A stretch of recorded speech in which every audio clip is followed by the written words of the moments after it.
so you guys play.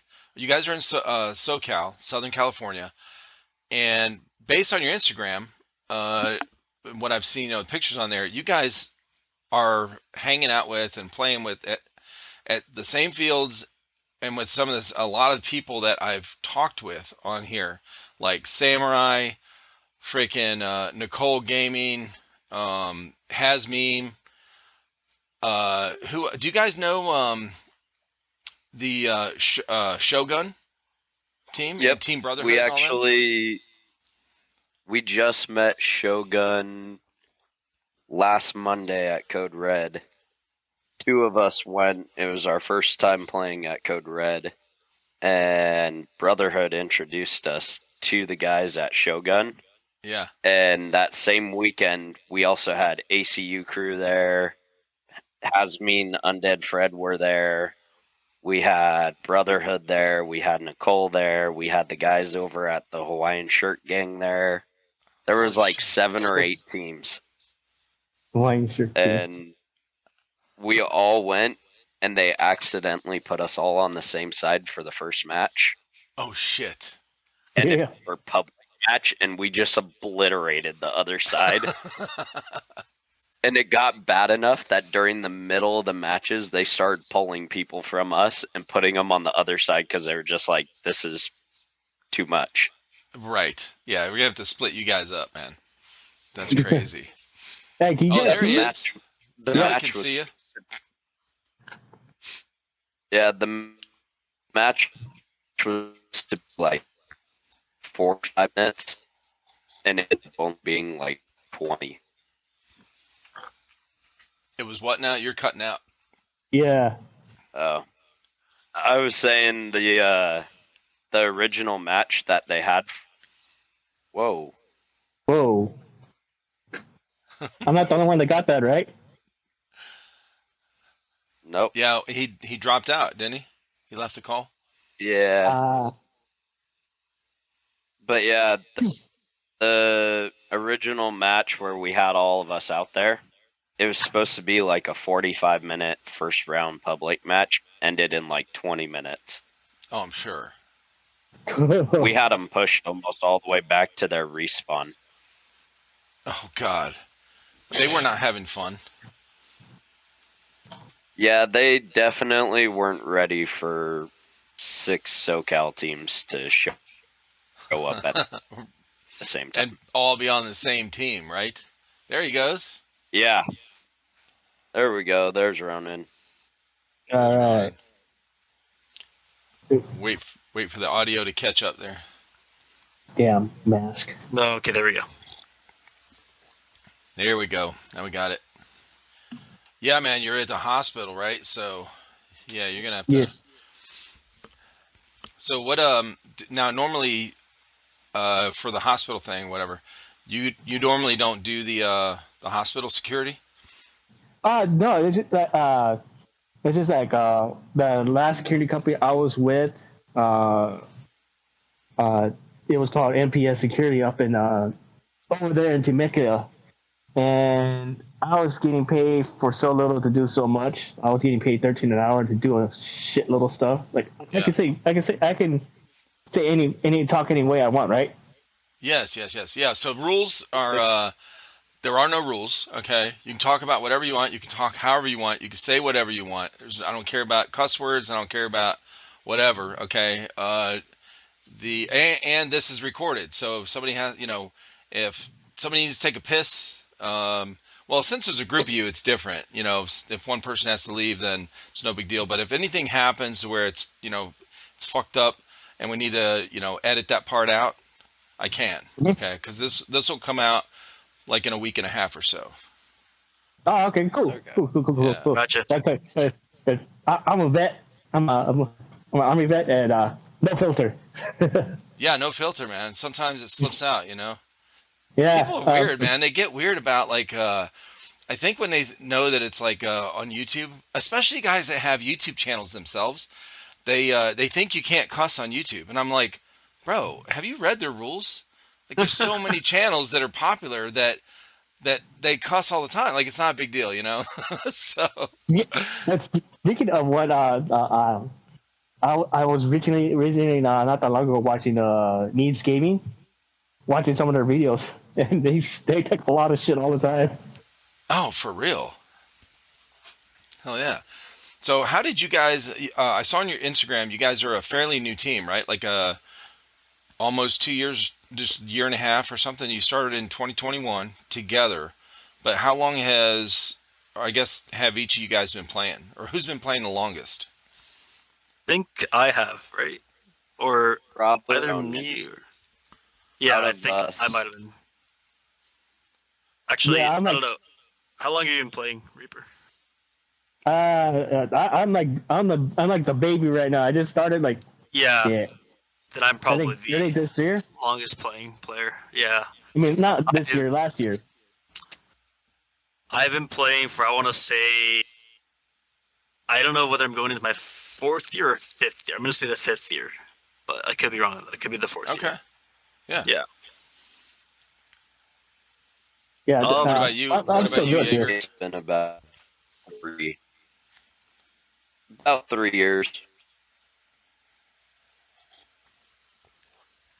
Okay. And then how did you guys end up getting forming a So team? yeah. So the team, my best friend who's on our team, actually introduced me to Airsoft, and it was me, him, his brother, two of his brother's friends, and two of my buddies, and we are just like, we should start running as a team. We ended up at an event, and they're like, "What's your team name?" We were like, "Don't have one," and so we just kind of threw it together. I've just been growing it since. Okay. You're really breaking up, so I don't know There. if if you're in a bad spot or a signal or whatever, but we could kind of piece it together, Yeah. but it's really lagging. Yeah, it's kind of It's like in and really out, lagging. like robot mode. Yeah, like Stephen Hawking style. It really I was, can dude. quickly talk about how I met Jaeger here, how I joined the team. So yeah, I've Is been this playing. better? Oh yeah, better, that way better. Yeah. Oh yeah. So yeah, not to interrupt, but so actually, yeah, why don't you finish up? Then I'll. Yeah, so what I was saying is the team kind of formed. We are fairly new. We started 2021. And it was essentially two of my best friends from high school, one of their little brothers, his friend, and one of my buddies. And we were playing like once a month. And we ended up going to a Desert Fox event, and they asked for a team name, and we are like, we were supposed to have a team name. Oh shit. And so we started talking about it, and we just kind of went for it that year. Didn't really do anything. Nothing came of it. And then one of the guys on our team, Iris, he was talking with us, and he was like, guys, why don't we just form an actual team? So within about 3 to 4 days, we had a name drawn up. Within about a month, we had a logo going. And it's just been nonstop since then. Nice. Actually, you know what? Yeah, he's actually got our patch, I think, with Oh, him nice. right Oh, you now. guys had patches made. Awesome. Let me get the. Damn. I'll Give me zoom 1 in second. right there. Yeah, Ronan actually has our original patch. Oh, there we go. That looks nice, dude. Hell yeah. Yeah, I got the newest one. Yeah, we had our new logo that was on our Instagram as our like profile picture. Yeah. That was actually created by Tactical Dork. Get out, dude. This guy is. I mean, I've heard his name so many times, like so many times. It's he's drawn so many people, or so many teams or people's logos that I've had on the podcast. It's crazy. Yeah, that's cool, dude. And I Yeah, have, we actually unintentionally met him at Desert Fox last year. Oh, nice. And he didn't even know it was us until we asked him to make a logo for us. Oh, okay. And then this year is our original patch, I believe, Okay. from last year. Yeah. So you guys, so somebody drew that up and then you submitted it, or had patches made of it. Yeah, I Yeah. think this is that's Jaeger's story to tell. I didn't sign the patch, so.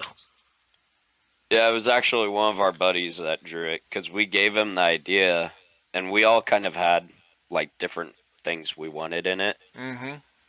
and we were looking around trying to figure out something. And one of the guys that started the team with me, he was like, "Dude, we should have like a skull holding a smoke grenade in its mouth or something." And so we sent it to one of our friends. We texted him and we're like, "Hey, what do you think of this design?" And he sketched up that first patch in like 2 days. Yeah. And then after that, we saw everyone, like you were saying, that was getting their stuff done by Tactical Dork Corey. And we were like, man, we kind of want to like get an updated one. Well, that one there, though, that original one, hang on to that, man, because that is that you could, that's like a vintage one, you could have the original. Hell yeah, that's old school. Right. So Reaper, how did you get into airsoft, and then how did you get on the team with Jester? Okay, so this is when I was working for. Because my company has the contract for Benihana. I don't know if you guys heard of Benihana. They want to do the hibachi show, all that. Oh, okay. So, yeah, so there's this guy there. Yeah. He's a sushi chef. He's from Marine, and he told me about airsoft. And I was like, and I was always wanted to get into airsoft. I've been watching YouTube videos on airsoft for like the longest time, from like Airsoft GI, watching all the videos from Tim and Bob back then. So I've been watching all that stuff. I've been always down to get back in, and then also it brings me back to my roots, back into my Army days. It feels good just to go work some fools down, and so I finally picked up a gun, my first airsoft gun ever. Lucky I already had gear ready from working armed security. And I show up to Tax City because that's what my buddy told me to go to. It's like, it's right there in front of you. It's like, shit, yeah, I'm not that far from there. So I show up one day.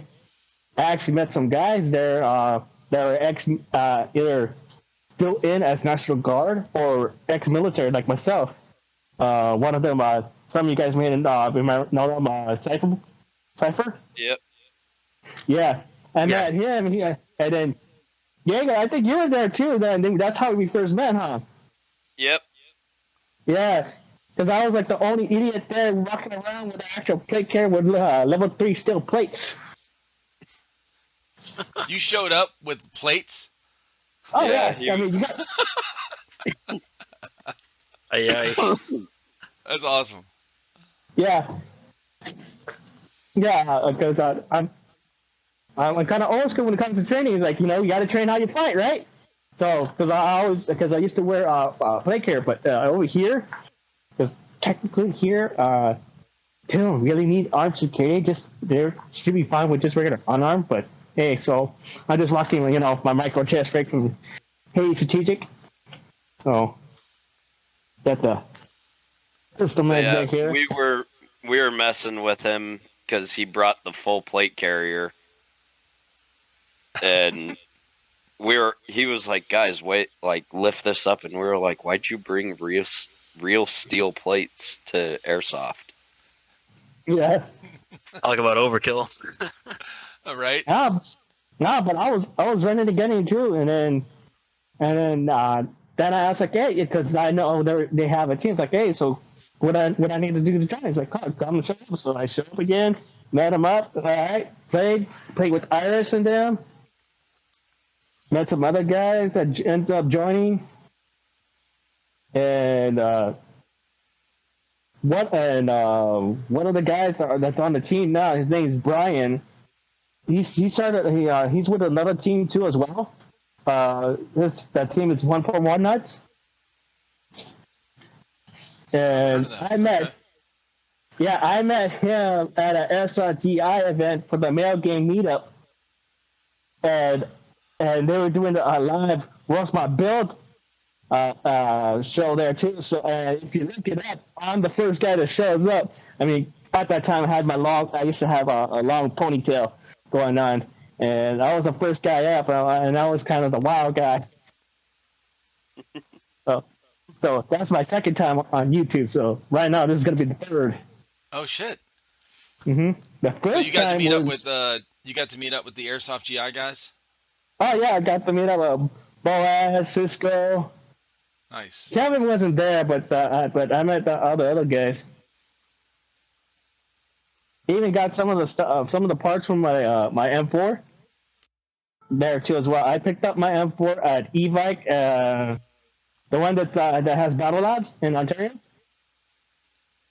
That's where I picked up my gun at because like I was on a budget, so I was like, I can go with this gun, and I just started right there. And as of right now, I'm in the works of building up myself a DMR. So Jaeger, you're not gonna be the only sniper around. We'll see about that. Nah, but I'm more the direct action sniper. So Yeah. You have to That's have team tryouts for who's the best. Oh I yeah. mean, You're not the only one because I'm building up my DMR soon, but it might take a few months to get the parts in. So yeah, shit. And that's gonna be Mine's hard gonna be- now because now there's 4 of you. no. But mine's gonna be style over performance. So oh, don't worry, mine's gonna be like for outdoors. do you mind if I show what I'm planning to build on? Yeah, go ahead. That's the Yeah. other part I was gonna say is this is like show and tell. So if you got gear you want to show off, hell yeah. I'm rocking right now with this yeah, you're bad boy right already now. showing off all your gear. Yeah. Yeah, and actually, Ronan. So the way we kind of gave Ronan his name is actually based off of his gear because he had a full Halo ODST airsoft like safe kit made, Nice. including the helmet. And so we were all sitting there, and one of the guys on our team, he was like, dude, Ronan was like, he's like, not only is it like just one of those call signs that's there, he was like, it also kind of fits with his ODST stuff. And we're like, yeah, we could see that. That fits. It also helps that I'm Japanese. That works too. Yeah, me too. Yeah, I wasn't Like, gonna say that. I kind of like specialize in more like some of the unique builds, like a little more unique gears. This is an example. This is actually the baby I'm trying to build up right here. If you know what this is, if you know, you know. But it looks the awesome. PSG one. It's the PSG-1. It's the original Yeah. Tokyo even. Ooh. I'm trying to source the build parts for this thing, which is impossible, but that's kind of my thing. I'd like to get like really out there builds that you never otherwise see on the field. That's why I try to get out on the field. Okay. It's almost like a joke at this point in my team that I basically never run a normal AEG. Yeah, like a standard. Yeah. Okay. Hayden knows Oh, what I'm that's talking cool. about. He's Yeah, a I do gas look gun at guy. the time. Yeah, I am the team's designated GBBR guy. Oh shit. Okay. Yeah. Huh. It kind of goes into like it's also partially the reason how I got into airsoft. So, like I said earlier, I started. Is it okay if I talk about kind of like how I started playing airsoft and whatnot too? Or- Oh yeah, dude. Yeah. This is Oh, open yeah. conversation. Yeah. I don't. I format. yeah. So I started airsoft. I guess I bought my first gun when I was in like my going into sophomore year of high school. So I was like 16 or 17. I bought like a pretty normal like Lancer tactical M4 AEG, and then a few months after that, I went to go play Tac City with my friends for the first time. And I used to go like at the time I went like maybe once a month or so, and I was like kind of into it, but not really. But then I bought my first gas pistol. I bought a High Kappa in summer, and that's when I really got addicted because the High Kappa, like that thing, just using that was probably the most fun I've ever had. Really? Like just in general, like it's one of the most things I've ever used, just the High Kappa, and I still have my original High Kappa. It's like my go-to gun. No shit. and now I do like pistol builds and gas builds because of that. Because the high kappa really started my journey in airsoft. As much as it wasn't my first gun, but like it was what really got me into it. Right. How many So, times is it broken? none. Holy shit! See, Actually, dude, no, it this is has- why I'm gonna ask people because What? everyone I've talked with, all the speed softers, bro, they're like, it's like this common thing where, yep, high kappa broke, I'm Well, always working on it, or it's always down. okay, that's sort of a lie, but that's sort of a lie because I did upgrade it. I did upgrade everything, like most of the stuff. After maybe 2-3 years of use, but that's still 3 years of it being used stock. That's Both as crazy. secondary events. I went to my first ever event that summer. I went to Operation Black Shield, I believe. It was the last one they did before COVID hit, and I remember just my most distinct memory was there was a little can in the middle of this field, and me and like 3 other guys kind of started looking at each other. We're like, let's try shooting the can. So we all pull out like an AEG, start trying to shoot it, and then I'm like, you know what? Let me try it. And you pull out the high kappa, one shot, it's gone. Oh shit! Yeah, Yeah. so that's just like, that's when I really, I think really fell in love with that pistol. But the only time, and it just last month after 5 years of 4 to 5 years of use, finally the safety selector broke. Dude, And that this is is the only it's so part that's good to ever hear broken. though, because yeah, you're the first one Yep. that I've talked with that the TM or the high kappa didn't break right away. There, it's kind of hit and miss. Sometimes they break, sometimes they just don't break. My first one has actually, besides that's the only time it's ever broken. I've never had any other parts broken at the thing. Yeah. It's tanked through everything, and it's been my go-to secondary from Milsims as well. So, Sure. and not just that, like whenever I play CQB at like Tac City, Battle Lab, it's my go-to one of my go-to primaries as well. So yeah, that's where my loyalty to like gas blowbacks and high kappas and whatnot comes from. Yeah. Oh, that's cool. Anyways, Now, you guys, yeah, go ahead. you guys Sorry. play a lot of outdoor, or mostly outdoor, or some? Do you guys do speed soft like indoor? It's about 50-50, I would Is say, it? with our team. Depends on who you ask, really. Okay. Yeah. One of our I'm not guys, really much of Iris. I'm not really of a speed softer guy. I'm more tactical. Once again, through my roots in my military days, and especially with my unit. My unit was 176, which is no longer an active unit no more. But when I was in, we did a lot of, because I did artillery, which is shooting cannons. Yeah. We did a lot of artillery support for 315 infantry unit and 175th Ranger Regiment up in Georgia. I was stationed in Port Stewart, and 175th Rangers were in our Army Air Base in Savannah, and they'll come and tell us like, hey, we need you guys to do artillery support, danger close shit. It's like, all right, cool.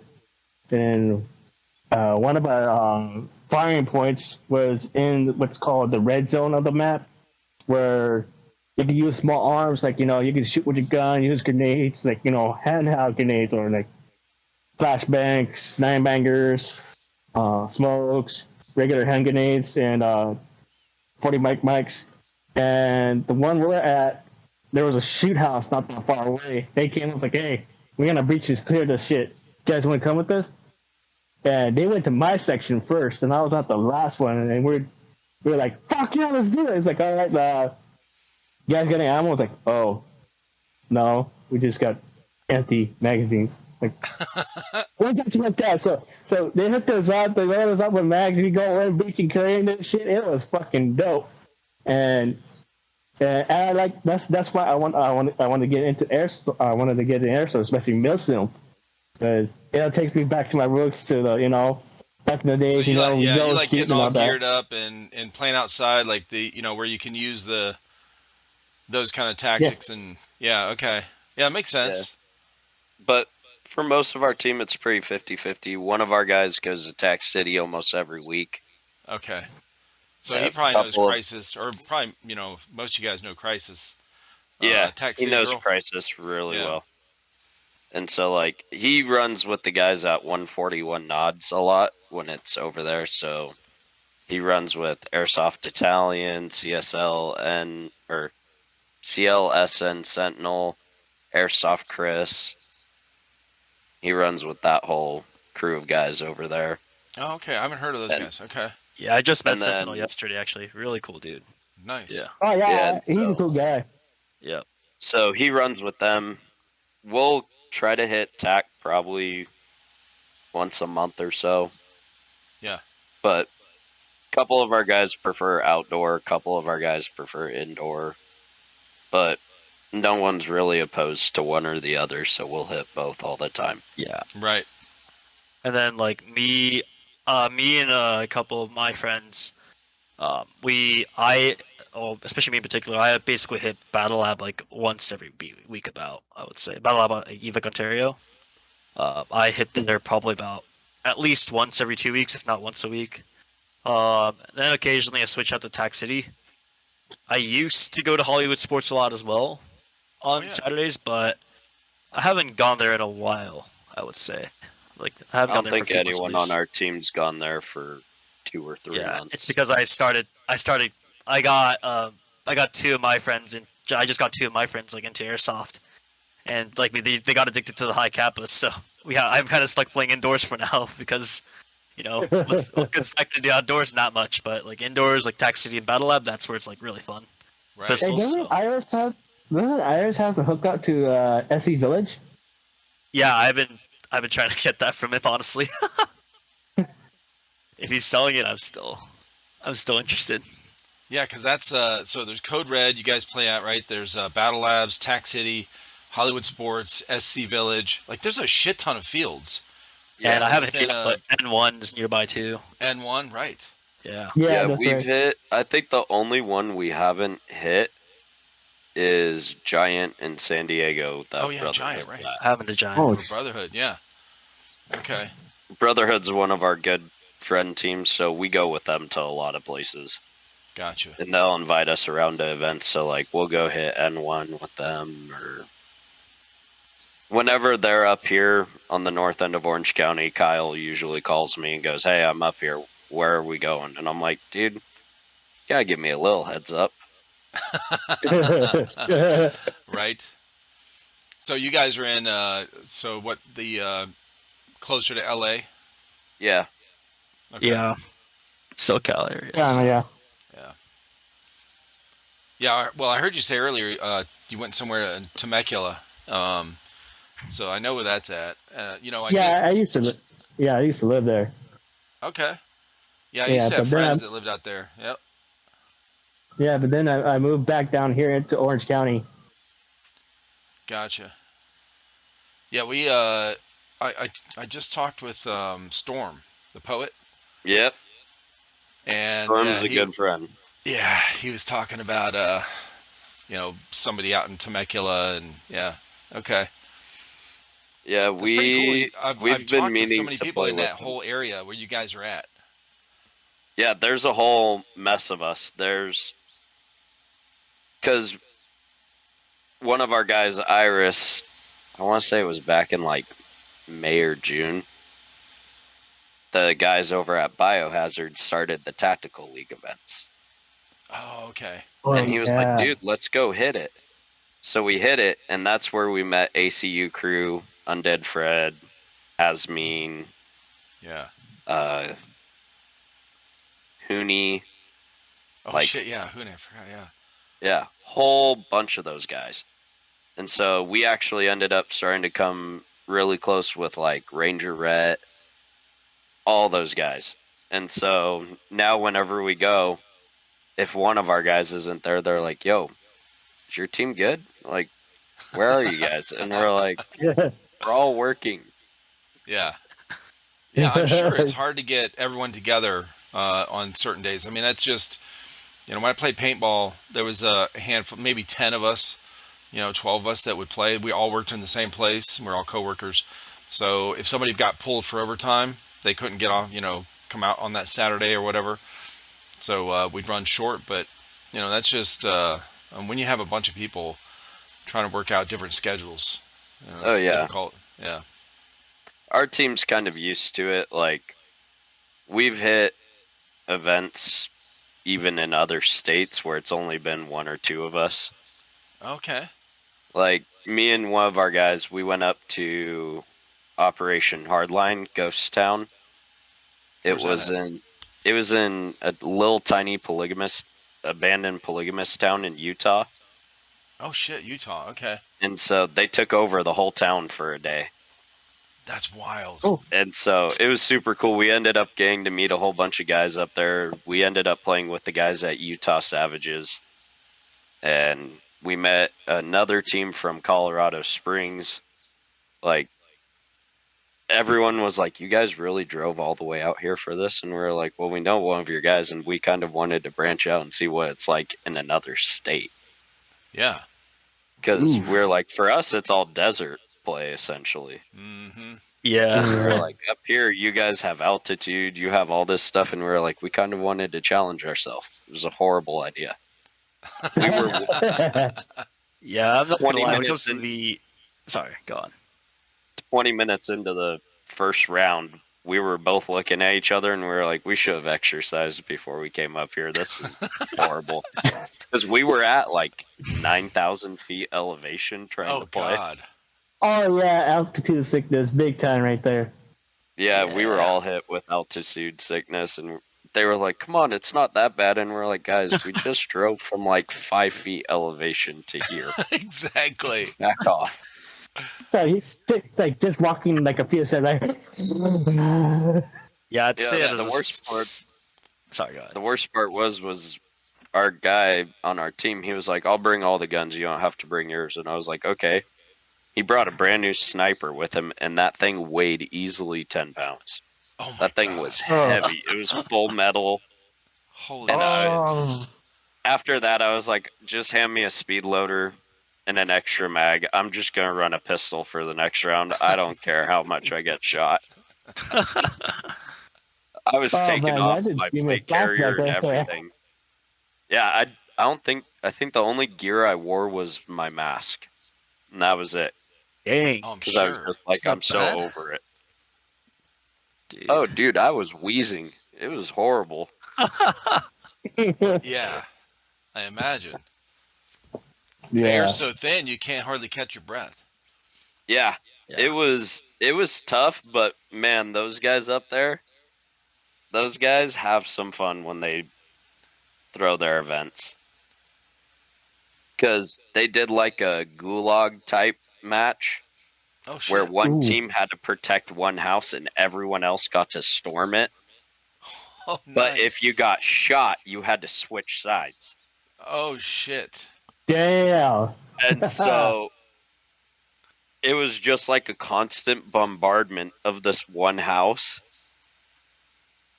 And they did it for like half an hour. After about 15 minutes, we both walked away. We were like, we're out of energy. We've been running all day. We can't do this.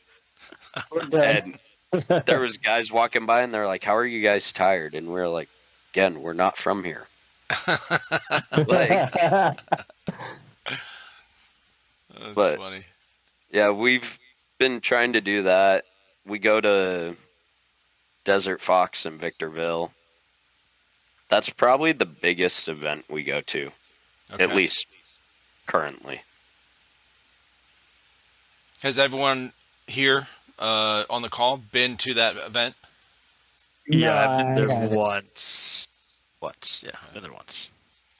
That's fine. I haven't, unfortunately. I always wanted to go. I've seen a lot of YouTube videos from a lot of YouTubers that do it, but I never got the chance. Oh, this Yeah, year's Well, your hey, chance. we're going this year. Yeah. I should have said that's if I had the money because I seen the price on that ticket. Oh, When is that event? I believe it's March. March, right? 5th Oh, and March. 6th. Yeah. Okay. Sometime in yeah, March. I won't have it by then. Yeah, like I the won't 5th I won't and be even 7th. ready by then. I might go. I have a lot of other projects, like in things I'm doing that I might need a budget for, though. So Yeah. Yeah, I'm like kind of in the same boat because I'm building my DMR, which is going to be an SR25. I got the inspiration from the actual Reaper himself, Nicholas Urban from 375 Rangers. Uh, he got the nickname Reaper because on one of his deployments in Afghanistan in Helmand province, uh, he got over 33 confirmed kills within 1 month. Jesus. So yeah, so I got the inspiration of that, and of his M110, but SR25 and M110 practically the same shit. But that's what I want to do is get a SR25 and build all of that. But I'm trying to make it into like somewhat of a beast. I already have an idea of what to do. Some of you guys have probably already seen it on the team chat. Been asking the information because I'm doing my homework on it. So You're gonna blow it up, bro. You're gonna put a giant spring in there and it's gonna fuck up, okay? pretty, Telling you, Don't do what. like, Hey, run it stock until Gonzo, it goes really wrong. Right. Gonzo, just don't do what I did. I I overshot with my SR25, and I actually fried the MOSFET. oh no. Jesus. I'm making sure that because I'm actually doing all my homework because I do want this motherfucker to shoot the sniper rounds. That 0.3 gram BBs.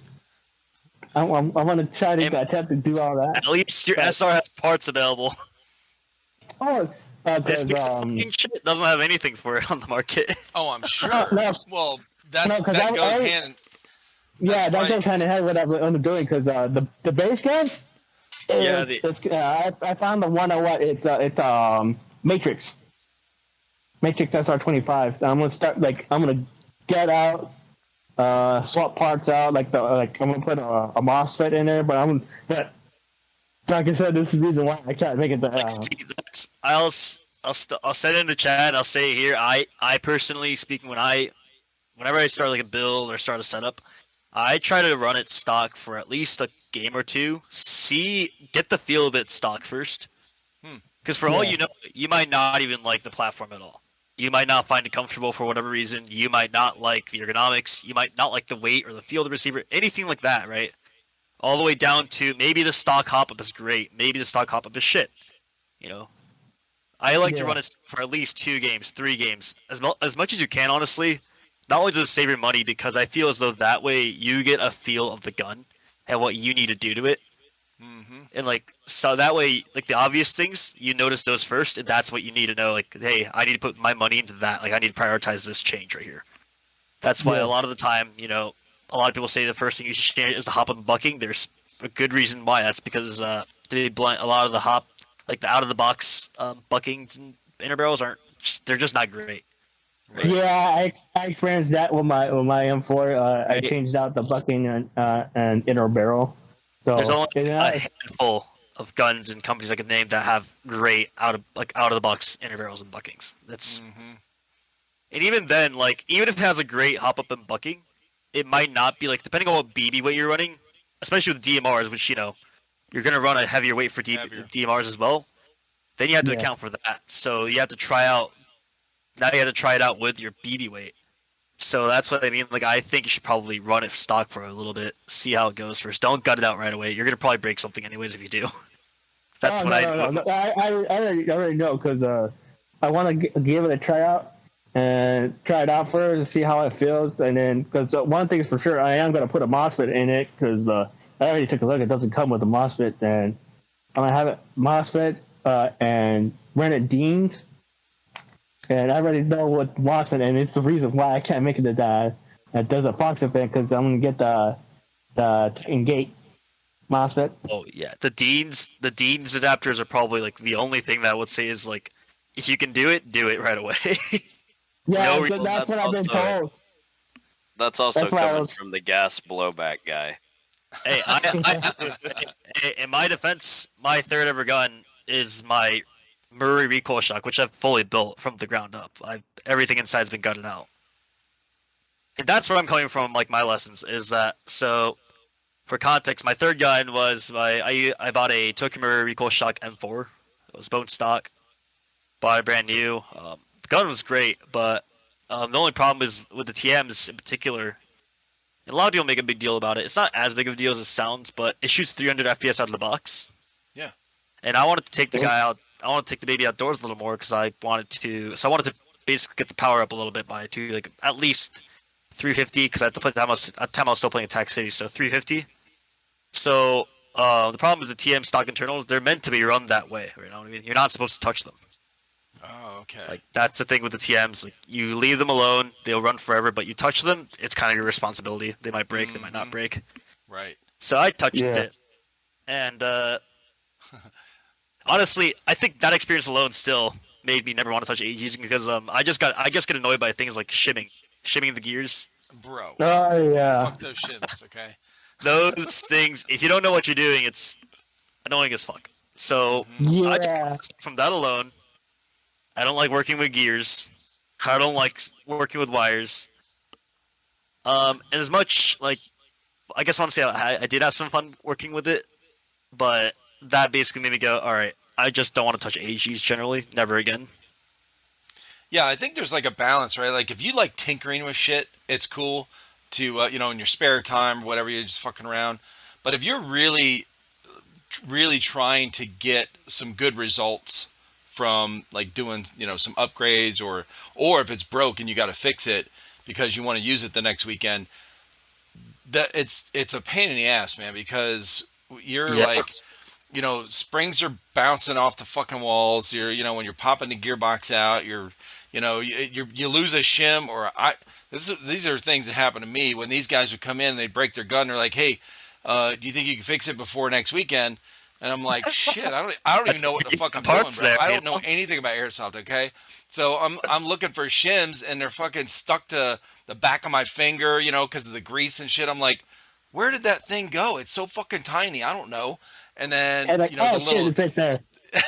it's stuck on my finger or it's stuck on the back of the spur gear or whatever. Like I didn't see it. The little trigger spring. Yeah. Yeah, fuck that thing, bro. Or no, the anti-reversal spring. Anti-reversal, Okay? just that thing can fuck off. a piece of shit. And to make it worse, the Maruri. See, this is what I'm saying. Technically, it's my fault. I'm the dumbass that decided to, the first AEG I ever touched inside was this proprietary as fuck Oh shit. gun with no quick change spring. Basically, not a very beginner friendly gun. I'm not saying it's impossible to learn. At this point, now I can open it up comfortably Right. and mess with it because I've had the gun for maybe 2-3 years. But like back in the day, not a great choice. Like I would say, generally speaking, I've actually heard that version 3s are probably nicest to work on. So that's probably what I'd recommend to anyone. Well, I'm going to tell you what happened when I was searching videos on how to work on some of these gearboxes. And this is probably 6 months into working on some of these things and losing springs, off the walls and shit. Well, I find this video of a ICS, one of the ICS guns with a split gearbox. Oh. And I see this guy open this gearbox, and I was like, what? Holy shit! That is amazing! It's like, why can't I have that? Yeah! Honestly, Yeah. That and the new SEMA Platinums. I have heard nothing but good things about the SEMA Platinums. So, Okay, I haven't seen those. especially with the quick change thing, solid internals out of the box, good price point too. It's a very, not really the cheapest gun in the world, but at the same time, like a 250 to 300 range. Yeah. I'd argue that right now the SEMA Platinums are worth their money more than like Crytax and high-end G&Gs and ICSs. Damn. That's actually what I run. Because like 3-4 years ago, SEMA was not considered, No. this That's what I've high-end heard. brand. SEMA was considered this budget brand. The SEMA AKs were what they were famous for, and yes, those were great, but everything else is kind of trash. Now it's different. Like SEMA is, if you want to talk about like brands that I think like I'm really looking forward to seeing where it goes in the next few years, SEMA is one of them. They're, admittedly, not designs aren't really original. Like they do copy off of things like TM, but like no other company is making clones of like the SGR12, like the A12, which just came out like I think last month, the EMG one. Oh shit! No, I'm It's a SEMA OEM. They're one of the first companies I think to get to even cloning that gun. Which, considering that the original TM is like a $700 to $800 gun, which me and my friends just bought, the EMG one's only $350, $380, I want to say, which is insane. Wow. Or the fact that SEMA just released their MWS, the Tokyo Marui MWS clone, and I haven't heard much reviews on it yet, but the MWS is considered the second best gas blowback platform in the entire market right now. Shit. Okay. And if SEMA's can be just as reliable with a lower price point, that's a huge thing for the community, because that's gonna make gas blowback rifles a far more accessible option than it used to be. Because as much as I'm a sucker for GBBRs, the one thing I'll say is this: they're shit. They're objectively shit in terms of like budget, your wallet. It sucks. Oh yeah, for sure. Well, the Mags are $50 mags a pop. are $50 and $60 a piece. And even then, they only hold like 30 BBs per mag too. Mm-hmm. And that's assuming your gun can shoot all 30 of those shots, because some of these platforms cannot even shoot through the entire mag on a single gas cell, which is What? no, it can't. So a lot of these platforms are just not gas efficient enough. Wow. The high end ones are, but like you go with budget options, like that's kind of what you deal with. You deal with gas leaks, you deal with mags not being efficient. Right. Oh, that's There's a true. reason why I Yeah. tell everyone don't buy the 1911, because it won't shoot all 20 round BBs in the mag. Yeah. And then Yeah, that's- even with guns with like big magazines with big gas reservoirs, you're still going to deal with a bad gas efficiency, so you're going to end up spending more money on gas as well over time. Mm-hmm. Like I'm lucky to have an MWS, but assuming you don't have an MWS, it's like you're lucky to get maybe 1.5 full mags out of a full like one gas full, which is insane like that. So point being, like SEMA, I think is doing some great, like they're doing great steps. They're doing great things now. Well, there's wasn't that Lancer Tactical Gen 3 when that came out last year? I think Cisco did a review on it, and that was supposed to be like the thing for Lancer Tactical to kind of rebrand their name into hey, we're not total shit. Okay, it's not going to fall apart the first month. The Remember, problem I don't know if you guys is- saw that video. He was like, they were full autoing. They were doing all these tests on it. They were like, dropping it from like 20 feet to see if it break. It didn't break. They fucking lit the thing on fire in the parking lot. Yeah. Yeah. Yeah, I've never seen that. I haven't really given Lancer another chance, but I just know that the Lancer Tactical had their reputation shot. Oh yeah. Like they shot themselves in the foot in the beginning with the whole eye protection problem. Then their Gen 1 AGs were just I not didn't hear worth the about money. that. Their Gen Yeah, 1, I so think- the whole thing with eye protection was that they basically lied that they were ANSI rated and whatnot, Yeah. but they still sold them. So, And which they weren't. that's that's What they quite do? literally- People were getting them They were getting cracked on the field. I don't know if they were actually getting cracked or not. The point is that all I know is that basically they sold them, but they weren't ANSI rated, but they lied that gotcha. they were, and Okay. as a result, a lot of people grew distrustful of the company, and then to make it worse, the Lancer Gen 1s and to a certain extent Gen 2s all had very poor quality control. Yeah. Especially with the internal parts were very low quality. That's what I've And, heard. and to make it matters even worse, they were pushed heavily on a lot of beginners by a lot of airsoft stores that had connections with Lancer Tactical.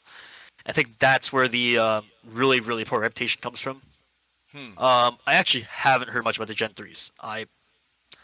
I'm not someone that's going to give it a chance because, once again, I'm not really in the market for an M4. I actually haven't heard anything about them except that video that Cisco did. So I haven't heard any. I haven't talked to anyone Yeah, that I uses haven't. them. I haven't really even seen them, but I haven't played in. I think last Monday was the first match I've played in 2 months. Okay. But Yeah, I've something been like dealing that. with issues on my own gun because I had to get one of the hop-ups shimmed on one of my guns because it wasn't feeding right. Mm. But that gun's been trouble since I've had it. What is it? It's a Bolt BR-47. A what? the Bolt. So it's a Bolt BR-47 BRSS. I've never heard of it. Yeah. Yeah. I don't. So it's essentially a bolt on like a M4 platform, an AK on an M4 platform. It's like the in between. but uses an AK mag. Oh, the Oh, like the- like the AR-47s. really- Yeah. Okay. Except because it's Yeah. a bolt, it has the electric recoil. Oh, Yeah, as well. it had the Okay. electric recoil, Okay. and I lost. We got one of the first AR-47s when it came out. Like when they were putting them in the mystery boxes for the BOAs. Okay, I got you. Yeah, and I actually pulled it out of an Evike mystery box. Yeah. And I want to say it was like 3 months into having it. Wires, the stock twisted, and it stripped all the wires. Oh shit. And I took it to one of the local shops, and I was like, "Hey, can you guys fix the wiring?" And they looked at it, and they're like, "We're not even going to touch it. We don't deal with bolts." Oh damn. And I was like, "Oh, this is going to be a pain." Yeah. And I was like, "Well, I have two options. I either do it myself, and I don't trust myself enough with that yet, or I just rip out everything and HPA it."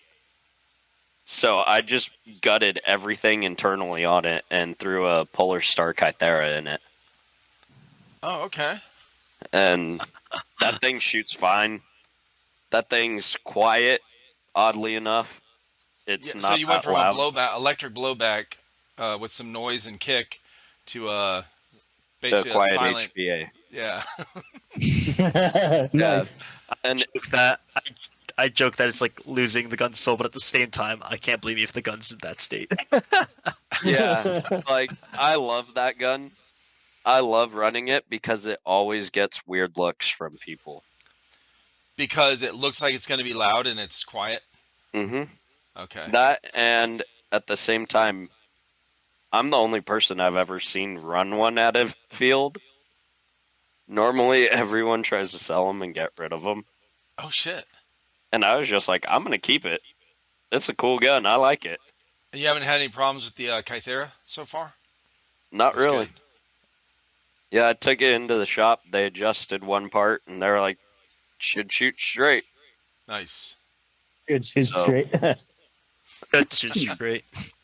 Well, it does now. It was having a hard time with grouping because it wasn't feeding right.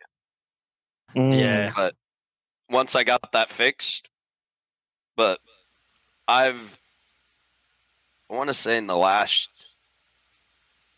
6 months, I've kind of dialed all my guns down finally. Because I run a SEMA Platinum SR25 DMR. And that one's cool. I like it because, like Ronan was saying, it's got the quick change spring. So all I do is remove the stock, take an Allen key, and I could pull the whole spring out and throw a brand new one in, lock it, throw the There you stock go. on, and it's good to go. Yeah, we had a couple that had a quick change spring. They're a really nice feature. It really is. I like it because of it, but I've got to upgrade that thing now. It's shooting under what it should. Yeah, you I gotta start with figured that's on my gears and M4, whatnot I for gotta that one switch if you want to get the higher power. I already redid the gears. It went from an 18 to 1 really? gear ratio to 13 to 1. So Nice. I have it to where that thing shoots faster, but knowing me, I get trigger happy a little bit when it comes to Who doesn't sniping get trigger people. happy? Dude, it's so hard not to. That's, I Especially got that's, at why no when, film events. Too, but yeah. that's why when I build my DMR, I'm gonna have I'm either gonna have a Canon red dot sight on it, or I have like a red dot on top of my scope, and then that way I can go inside and clear and still go in. I So mean, I can still You could. pick up guys from afar, but then I can get as close as possible within legal limits, I should say. Yeah. The only I was problem going to is say that legal limits usually 100 feet for us. that and the Right. problem is candidate sites are, if I'm being honest, candidate sites are basically useless unless you're within 10 feet in airsoft, and that's because of how the hop-ups work. I was gonna Because of the say, way the doesn't hop-ups it work, the BBs kind of go like go like Like up? this? Right. Yeah. so. As a result, when you shoot sideways, Uh huh. it's not going where you want it to go. Trust me, That's it's true. not. Yeah. Okay, so And I'll just put it on top. I'll just put it on top of the scope. Put it on top or get a variable. Variable scope's another option, and then finally you can use the magnifier. But I personally think that the just getting a scope is better with the red dot on top or a variable, one of the two options. Yeah. Not a huge fan of the little flip down. What do you call it? Magnifier. Mm. Oh, the magnifier. I feel Yeah. like, me personally, I actually haven't really messed with them, but for me, I just feel like it'd add too much bulk. It's very unnecessary bulk for me, Right. if you ask me. Especially when I can I just go with a had 1 to 4 variable and just run that as one scope. It's just much more clean. There's less to fiddle with, less to deal with. I actually had messed with those my not only like a true one like back in my army days, but also one when my buddy Cypher he custom made a Mark 18. It's HPA and it's fucking phenomenal. He has an actual EOTech red dot with a Oh, yeah. actual magnifier with an actual PEC 15 green laser. Damn. Oh, And dude, that- trust me, I've gone head to head against Cypher with that gun. Yeah, I got to We shoot went- that baby. I was like, I do not want to be on the wrong side of this barrel. We ended up going head to head the first tactical league I was at. He was the sniper of the other side, I believe. And Yeah, both sides only had one sniper, and I was like, great, I know who he is. Oh shit. I don't want to be going against him. He didn't, I don't even think he recognized I was there until like the next event, and he was like, oh, you come to these? And I was like, I don't really want to say anything because I don't want you hunting me. Because he always jokes with me that he's gonna hunt me down, and I'm just like, all right, I've But known didn't you he- long enough that I'm like, him and I think it was a TAC league. There was it was either TAC league or TAC City. Me and him, it was every other round we were shooting each other and getting each other out. No one else. Shit. It was either I got him or he got me. And it went like that for like an hour and a half, and finally we were like, should we just be on the same side? So we stopped shooting each other. Holy shit. Talk It, about a it rivalry, was man. crazy. So do you Nah, guys have I- different roles for your team? Like, so obviously, Jaeger, you're the sniper. When you guys are all together, when you have most of your team together and you're playing outdoor, what do you guys have different roles? Sometimes it varies. We tried to run it like that at Desert Fox last year, but we had communication errors, and Oh yeah. because it was our Communication first time errors. and we hadn't tried it out. We hadn't. We kind of threw it together while we were there, so like Yeah. all of our planning just was garbage. That's what I was I saying. mean- Just at the time, we hadn't really. Not just we haven't played enough, which that was a problem too. Like all of our team members had played enough with each other together to know each other's like tactics, what we're gonna do, how we play. Right. We also just didn't really have that idea of roles in our mind. The only one that probably had that was Jaeger with his marksman rifle. That was it. That was the It only was gun that we knew probably- was like, that's a DMR. Everyone Well, else had there like was- rifles. So There was about three of us because one of our guys on our team, he's my buddy Alex. His brother's little friend, or his little brother's friend, was in ROTC and stuff, so we had him pretty much be like our navigator, so that way we all didn't have to have our app open at one time. Because we're like, he knows he can run and we could follow him. That'd Yeah. be easy. Because we're like, he's in the best shape of all of us, and if we don't follow him, we're going to have a hard time trying to keep him on path with us. And so we're like, we're just going to let him kind of say, hey, here's the next objective point. And we just kind of went house to house like that as a team.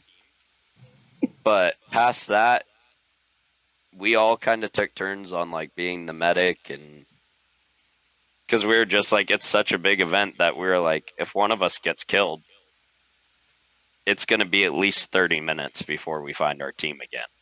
Holy shit. yeah, And that at one was point, I ended up yeah. losing Ronan at the start of an event or one of the rounds.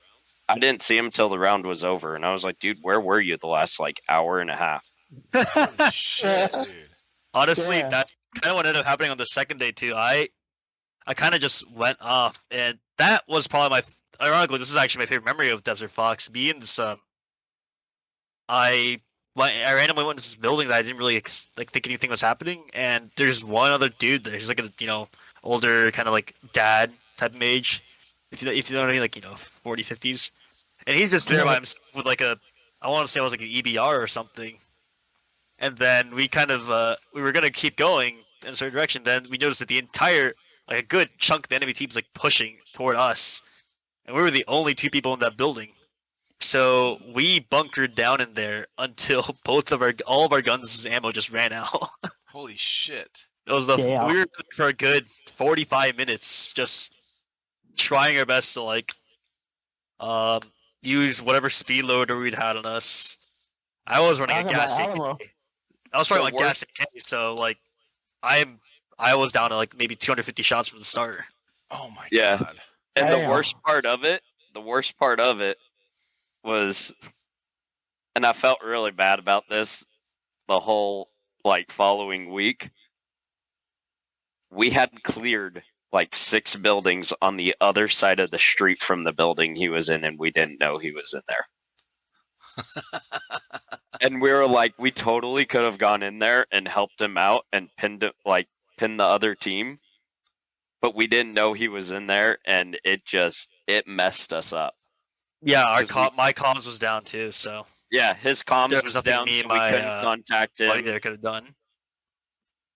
and half our team was on the other side dealing with one of our guys getting pinned in another building. And I just listening to that conversation was hilarious because dude. one of our guys, he got left in a building by himself, Oh shit. and I ended up going back to spawn, and I ran into 3 of our guys, and I was like, dude, where have you guys been? And they were like, we're trapped in a building over here. And I was like, what? And they were like, Matthew's still there. And I was like, okay, let's load up. Let's go. Like, I got my gun. Now you guys got a sniper with you. Let's go. And we started walking back. And while we were walking back, all we heard in our comms was screaming and grenades going off. And we were like, God. oh, this poor dude. They were trying to huck grenades in, but he had a door, so he was holding the door shut, keeping the grenades in the other room, Holy and shit. he was just sitting against it. And we got there, and there's just mags across the floor, and we were just like, dude, what happened? It's like, I don't know. I can't hear anything. Yeah, we honestly don't know what happened, but he managed to hold them off long enough that we all got in there. Sad part is it happened to him 2 years in a row. Holy shit.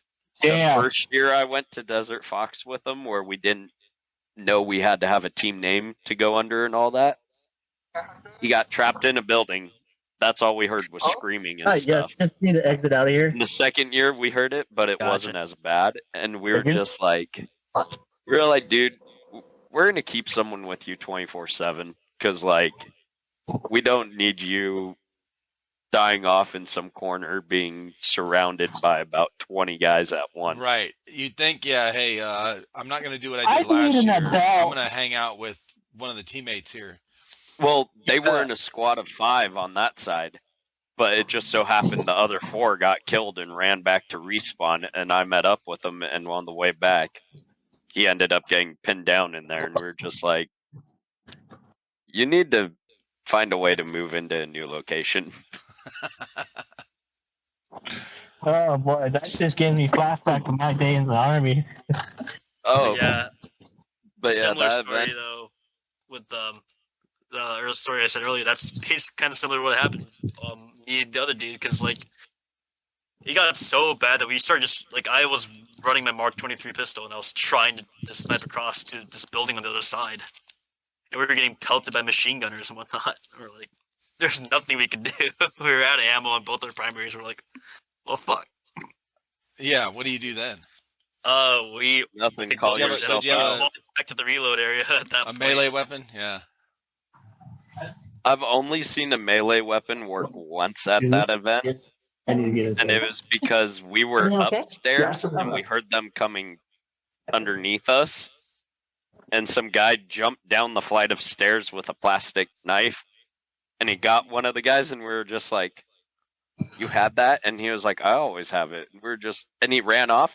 Didn't see the dude the rest of the event, Jesus. and I was just like, "This guy Fucking just ninja. He pretty much went like full Rambo in the middle of that event, and I was just like, That's I'm awesome. not gonna question it. I'm too new to this. I don't know anything. I'm just gonna walk the other way. I mean, That's hilarious. there was a dude walking around with the Captain America shield, which I found pretty Oh, amazing. was? Yeah, there was. There was Was, a dude with a whole Captain America setup and shield and everything. I would say this is call sign Cap, but that's I don't know if he's gone out to California to play. I don't know. He's in Georgia. It might have been. It was a pretty hastily made Captain America costume. Oh, It was gotcha. pretty Okay. funny to watch. Yeah, though. yeah. Like the dude He's was walking got- around with a pistol and the shield. Okay. No, the guy I've had him on the podcast, and he's in Georgia, but he's it's call sign Cap for Captain America, Yep. and he's got a. I've actually fucking- seen his stuff.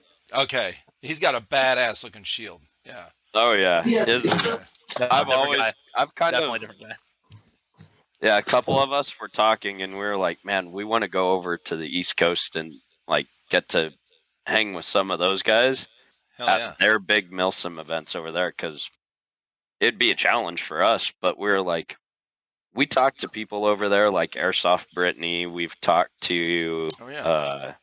Oh shit. we've talked to, why am I spacing his name? He was one of the main guys we've been talking to since we started as a team. Is it Ruby? No, it's Is it Mr. OT? Tonka. Call sign Tonka. Oh, Tonka. Yeah, in Florida. Okay. Yeah. Might have heard So of him. we've talked to Tonka a lot, like a whole bunch of them over there, and we were like, man, we kind of want to go hit some more events over there, but we're just like, yeah, we'll get there someday. Right. It's one of the things that's definitely on our team's bucket list.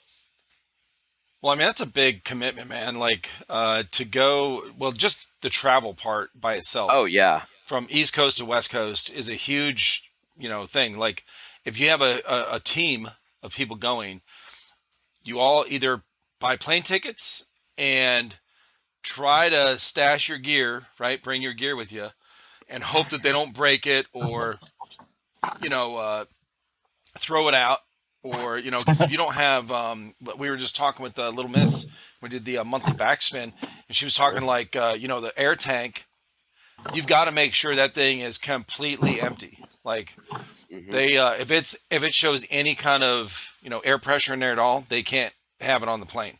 So, shit like that, it can be tricky. Bringing all your guns and stuff on the plane. And if you don't want to do a plane and because you have a big group, you rent something where you drive 3,000 miles Yeah. to the East Coast. Yeah, that's true. Yeah.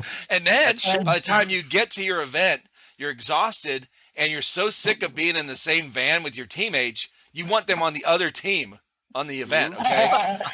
That's also not going to Oh. logistics of how many days off work you need to take off, which is that's a fat chunk, Oh, take dude, on. you're talking. It's like It would probably be about $2,000 per person for travel, milsim, ticket, Oh, gear, yeah. any kind of gear you would have to buy to, go for that milsim, food for the milsim, travel food, right? Like Yeah. There's It's- so many factors in it that we were Yeah. just like, that's why we were kind of like, in the future. We'll Yeah. get there eventually, because Oh, we're I just can- like, I can find out the logistically food. right now, it makes no sense. yeah. Like, it's like the whole team thing of being in the same car. I hang out with some of our guys every other day, and sometimes I'm just like, man, I wish I had my gun on me so I could shoot you right now. But one of them, the last time we played this past Monday, It was actually really funny because I shot him. He was on our side, Oh shit. and we were talking to Hasmin, Fred, ACU crew, and one other. I think it was Brotherhood. And Brotherhood was like, "Don't shoot Iris," and I was like, "No, I'm gonna shoot him." And they were like, "Why?" And I was like, "Cause he's being stupid." And it's just been this ongoing thing where him and I will go to TAC leagues. And at one of the events, he was like, "Oh, my gun will reach." And we were like, "Yeah, but it's you and two other guys left. Run closer." And he wouldn't run, so I pulled out my sniper. I was probably 20 feet, and I started shooting him in the legs to get him to run. Oh shit. Because I was like, "Dude, you need to move." And he was like, "I'll move." And I was like, "You've been in the same spot the whole game. Move closer." And Iris, man. Do you remember Hayden when he first started? Do you remember when he bought this pistol? I told him, "Do not buy this pistol." Motherfucker Yeah. buys it. It's like a VFC FNX or something like that. It was Nope. It was a VFC FNX It was a VFC. HK 20 something pistol. Nope, it was a VFC FNX. I would remember this. And, Wait, and I was told that him the reasons. tan Yeah, one? no, and I was like, "Don't Yep. buy it. This is my reason why. Parts availability is not good." He's like, "Nope, buy it." And he's like, "Okay, Hinata, find me the parts." I do my searching. The fastest way I could get it to him was to fucking France. Holy shit. To order it from a parts store in France. Get it to some dude on the Airsoft subreddit that was kind enough to import it to me. And after all that, it was like $30 for one slide catch. Or magazine release, something like that. Right. And I was like, next time you listen to me when I tell you, do not buy this gun. Holy shit. Yeah.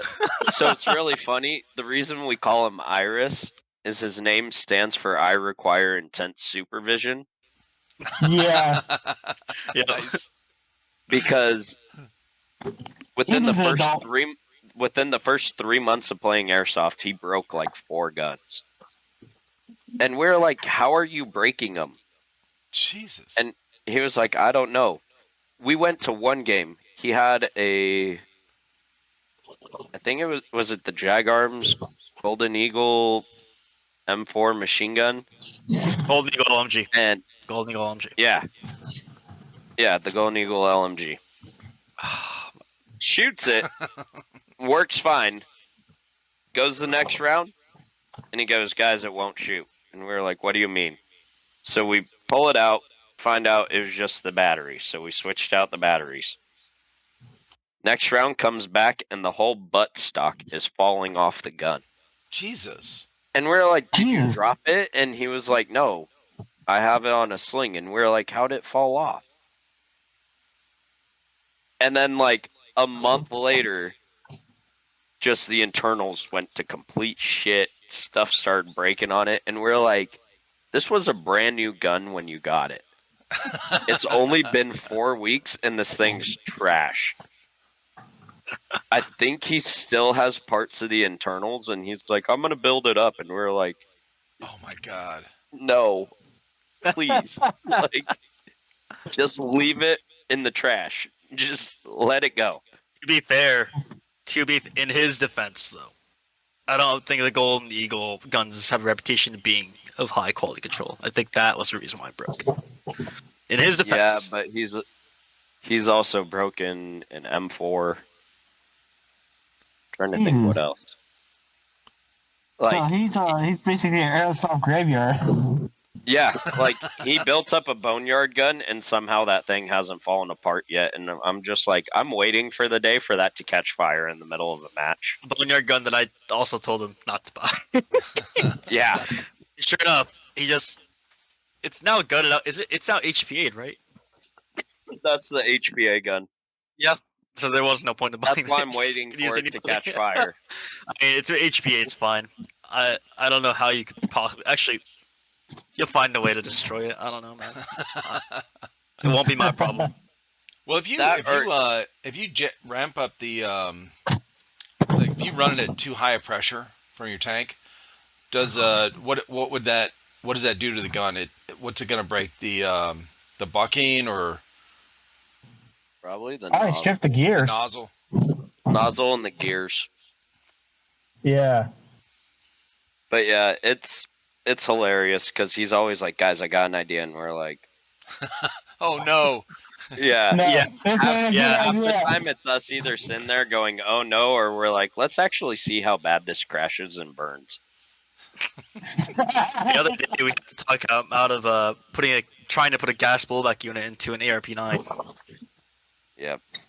which me as the gas dude, I just had that blank ghost. You've seen the ghost death stare meme go out around recently. That was me to him, basically, the moment he said Nice. that. But I mean, it's pretty funny though. So you But guys yeah, are a new team. You've got how many members on your team right now? Five, I six? believe we're at 11. Oh shit! Okay, Yeah, there's a fair amount of us. One of our all guys in the went same into area. yeah.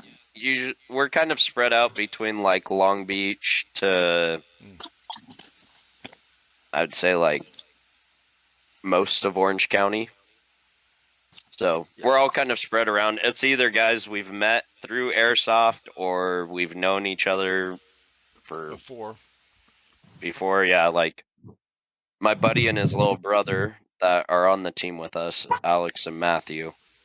I've known them. I've known Alex 23 years, Shit. 22 years. Okay. You guys Like we school went to together, grew preschool up- together. Right. And so he's been one of my best friends. So he's on it with his little brother. And his little brother's friends, I'm like, I've known most of those guys because I've hung out with them. And then Hanada, Ronan, and Iris, I've known them for probably about a year and a half, roughly. Mhm. Yeah. They both jumped on like 2 months into being the team. Gotcha. And then Gonzo, we've known him since probably like February, Marchish of last year. Mm-hmm. Because we Yeah. would see him at Tac City. Yeah. And then we finally got him on the team back in July or August. And then Brian Boyang, we got him on like 2 days after Gonzo. Yeah. And then I'm trying to think. We have one guy, he's actually serving a mission for his church. He's coming back in about 6 months. So he'll be Wow. back and he'll be on the team. One of our guys, no one really on the team knows him because he got married and is broke. So he like never comes out. And so we always try to get him to come out, and he's like, I have to ask the wife. And we're like, bring her with you. We all know her. Bring her with you. Right. Yeah. But we've known him around the same time as Iris and Hanada. And then trying to think, there's Matthew. But yeah, we're somewhere between like 9 and 12 members right now. Okay. And then we have a couple guys that we're expanding to up in Utah. I was going to ask if you guys are looking to expand outside of the state because I know a lot.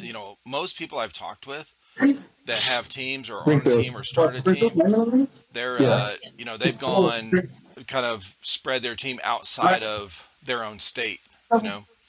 Yeah. And so like a couple guys know this is I'm actually going to be moving to Utah at some point in the next like 2 months. Oh shit. Yeah, that's right. I Soon remember I you got saying that. Yeah, I got accepted into tech school up there for welding engineering. Oh, nice. So I'm going to be moving up there. And Are you two a of my welder? yeah, Nice. Okay. and two of my buddies up there, they were like, "Dude, we see your team's posts all the time. We want in." So I told them, I was like, "You guys want to play? Find a local field, go rent a gun, test it out, see if you like this sport. Yeah. Then come back to me. We'll talk about getting you guys set up with guns, all that, and we'll go from there." And so two of them, they're looking at jumping on. They both already bought all their gear, and they've been playing when they can up there. And so we'll be expanding up there.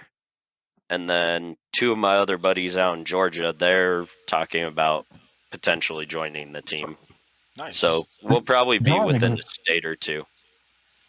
Well, Probably. there's 3 people in Utah. Well, 2 people in Utah. One's about to go to Utah fairly soon that I've had recently had on the podcast. One, the podcast actually just came out this morning.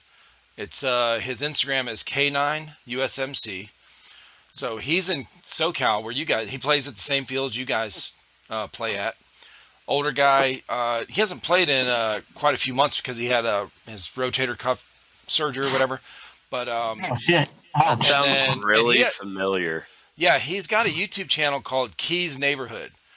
And he used to do a bunch of airsoft videos, reviews, and shit like that. But he plays at all the same. He's got SC Village. He's got the Code Red, gameplay stuff over at all these different ones. Well, he's moving to Utah soon. And then there's K Factor 39 is his Instagram and his YouTube channel. He's in Utah. He's a sniper. And he's got his whole setup. He does, in fact, his YouTube videos for gameplay and stuff. They're set up a lot like Kicking Mustang, where he does the voiceover and the creeping through. Like he's really good. But he's in Utah as well. I don't know what I can't remember what area he's in, but you'll have to link up with these guys. Yeah, for sure. Uh-huh. I know the Yeah, big he one sounds we like talked Phil to getting up the there. power. Yeah, the big one we talked to up there is Airsoft Tundra. Oh, I haven't talked to him. Okay. Yeah, Tundra. I believe he's one of the Biohazard players, Oh, okay. and so he's up there. And so we got in connection with him at Desert Fox Nice. because we posted something, and he was following us, and he was like, "Yo, I'm at this event." And we had already talked for like 2 weeks, and we were like, "Dude, let's Yeah. meet up." So I ended up going over, and I met him and the entire Utah Savage team. Oh shit. Okay. And I Oh, was nice. like, this is crazy, because I was like, you guys just sent us a message this morning, and now we're talking. And so they were the ones that actually did the Operation Hardline Ghost Town. So we went up and ended up going and kind of like supporting their event up in Utah. Nice. Oh, those And guys. so, yeah. yeah, and so we ended up talking to Tundra for a while. Haven't heard from him in a few months, but their team. They play bi-weekly up there. Wow. Even if it's snowing, they throw snow event games, and I'm like, I kind of Yeah. want to do that, but That sounds so fun. it's gonna be too cold. At least for Nah. going from No. SoCal to up there. Bro, that's what K Factor was talking about when I had him on the podcast. I was like, so do you like the snow and cold? Because he does in the winter he plays ice hockey, and he's like, yeah, I love it. I love the cold. I said, you play airsoft in the in the winter, and he's like, yeah. I was like, you like being out there in the snow? He's like, yeah. I was like, fuck that, bro. Hell no. Yeah, they most of their like outdoor events up there. I don't know of too many fields in Utah, but from what it has sounded like, from what I've heard, is what they do is they get like a private property Yep. owner that will let them use that area, Right. and so it's like different environments every single game. They'll throw Right. up random berms, and I was like, that'd be cool.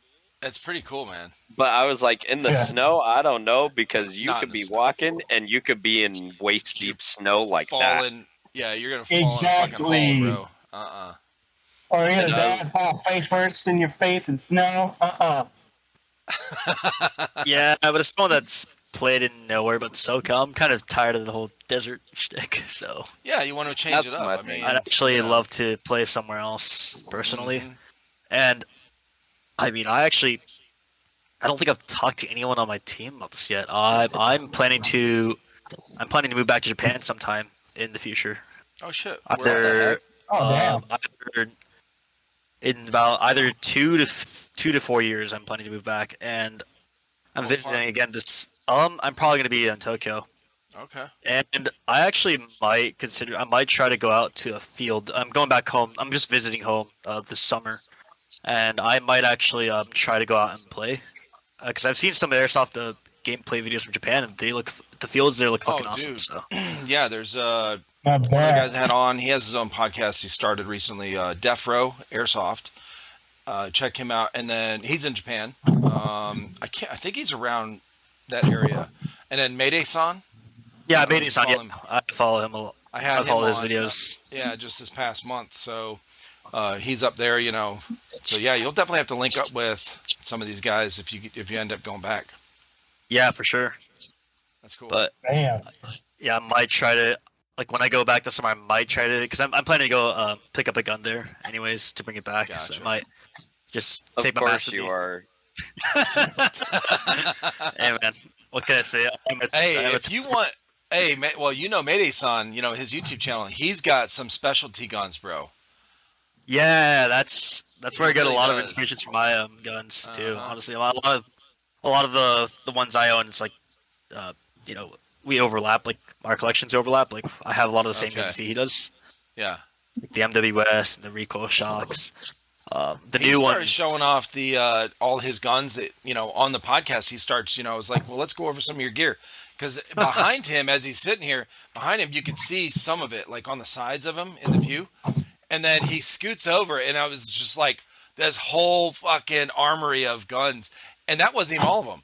I don't know if you look at the thumbnail I made for his podcast. It's actually a picture he took and sent to me after the podcast was done. He goes, well, this is what my room looked like after the podcast because he was talking about all his guns. And he was just laying them down next to him. The whole fucking floor and wall around him is just covered. It was really That's cool. so awesome. Yeah. Yeah, actually, I mean, my room's a bit too dirty right now. There's not all my guns are there, but my gun wall's right there. Actually, Gotcha. it's yeah, I could show you the picture. I could show a picture of it on my stream, but nothing too crazy like his. But I do have like you see, like that's my gun wall. It's right over there. So Oh, nice. Okay. Oh, that's set up nice too. I don't know if you Yeah, guys the see it fucking well. Halo gun, bro, is awesome. Yeah, that's But- cool. Yeah, same thing, really. Yeah, that's Now, where I do get you a guys lot have- of my inspiration from, though, for sure. So, as a team, starting a new year, right, 2023, as a team, do you guys have team goals? Do you have stuff that maybe a big event? Obviously, the Desert Fox one, that's a big one. That's coming up pretty soon. Do you have anything later on in the year? Do you have any team goals that you want to maybe expand or you're talking about these different states, but what kind of team goals you guys have that you want to accomplish this year? So we were actually like 2 days ago. I sent a message on our team chat about that, and I was like, "All right, what are we trying to do this year? Like, Yeah. what do we want to change from last year to this year?" And so one of them that a lot of our guys kind of says they want to do a lot more private events between our team, but also invite some of the other teams like Brotherhood and those guys over Gotcha. to it. And then another one was trying to get more guys of our team out to events, so that way we're more cohesive as a whole team, Mm-hmm. and people could kind of finally see like the actual magnitude of our team. Because sometimes it's 3 or 4 of us, whereas if we get our whole team out there, it's double that, if not triple. Right. And so we've talked about that, and then we've also talked about like trying to get stuff for events or trying to throw our own event for people. But a lot of our big thing with our team is we're trying to promote the bigger side of airsoft in the community, the better side of it, Yeah. where it really shows the acceptance and camaraderie of the community. Mm-hmm. Because like growing up, I was an athlete growing up. Yeah. I've never met a more kind of like fun, mess around, welcoming community than the airsoft community. Sure.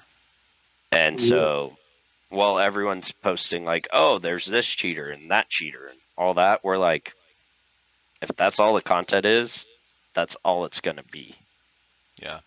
And so ever since we created our team, our whole thing has really been kind of like, we want to get the guys on our team to be guys that are kind of not necessarily oddball guys, but guys that are there for the sport, for the actual hobby of it.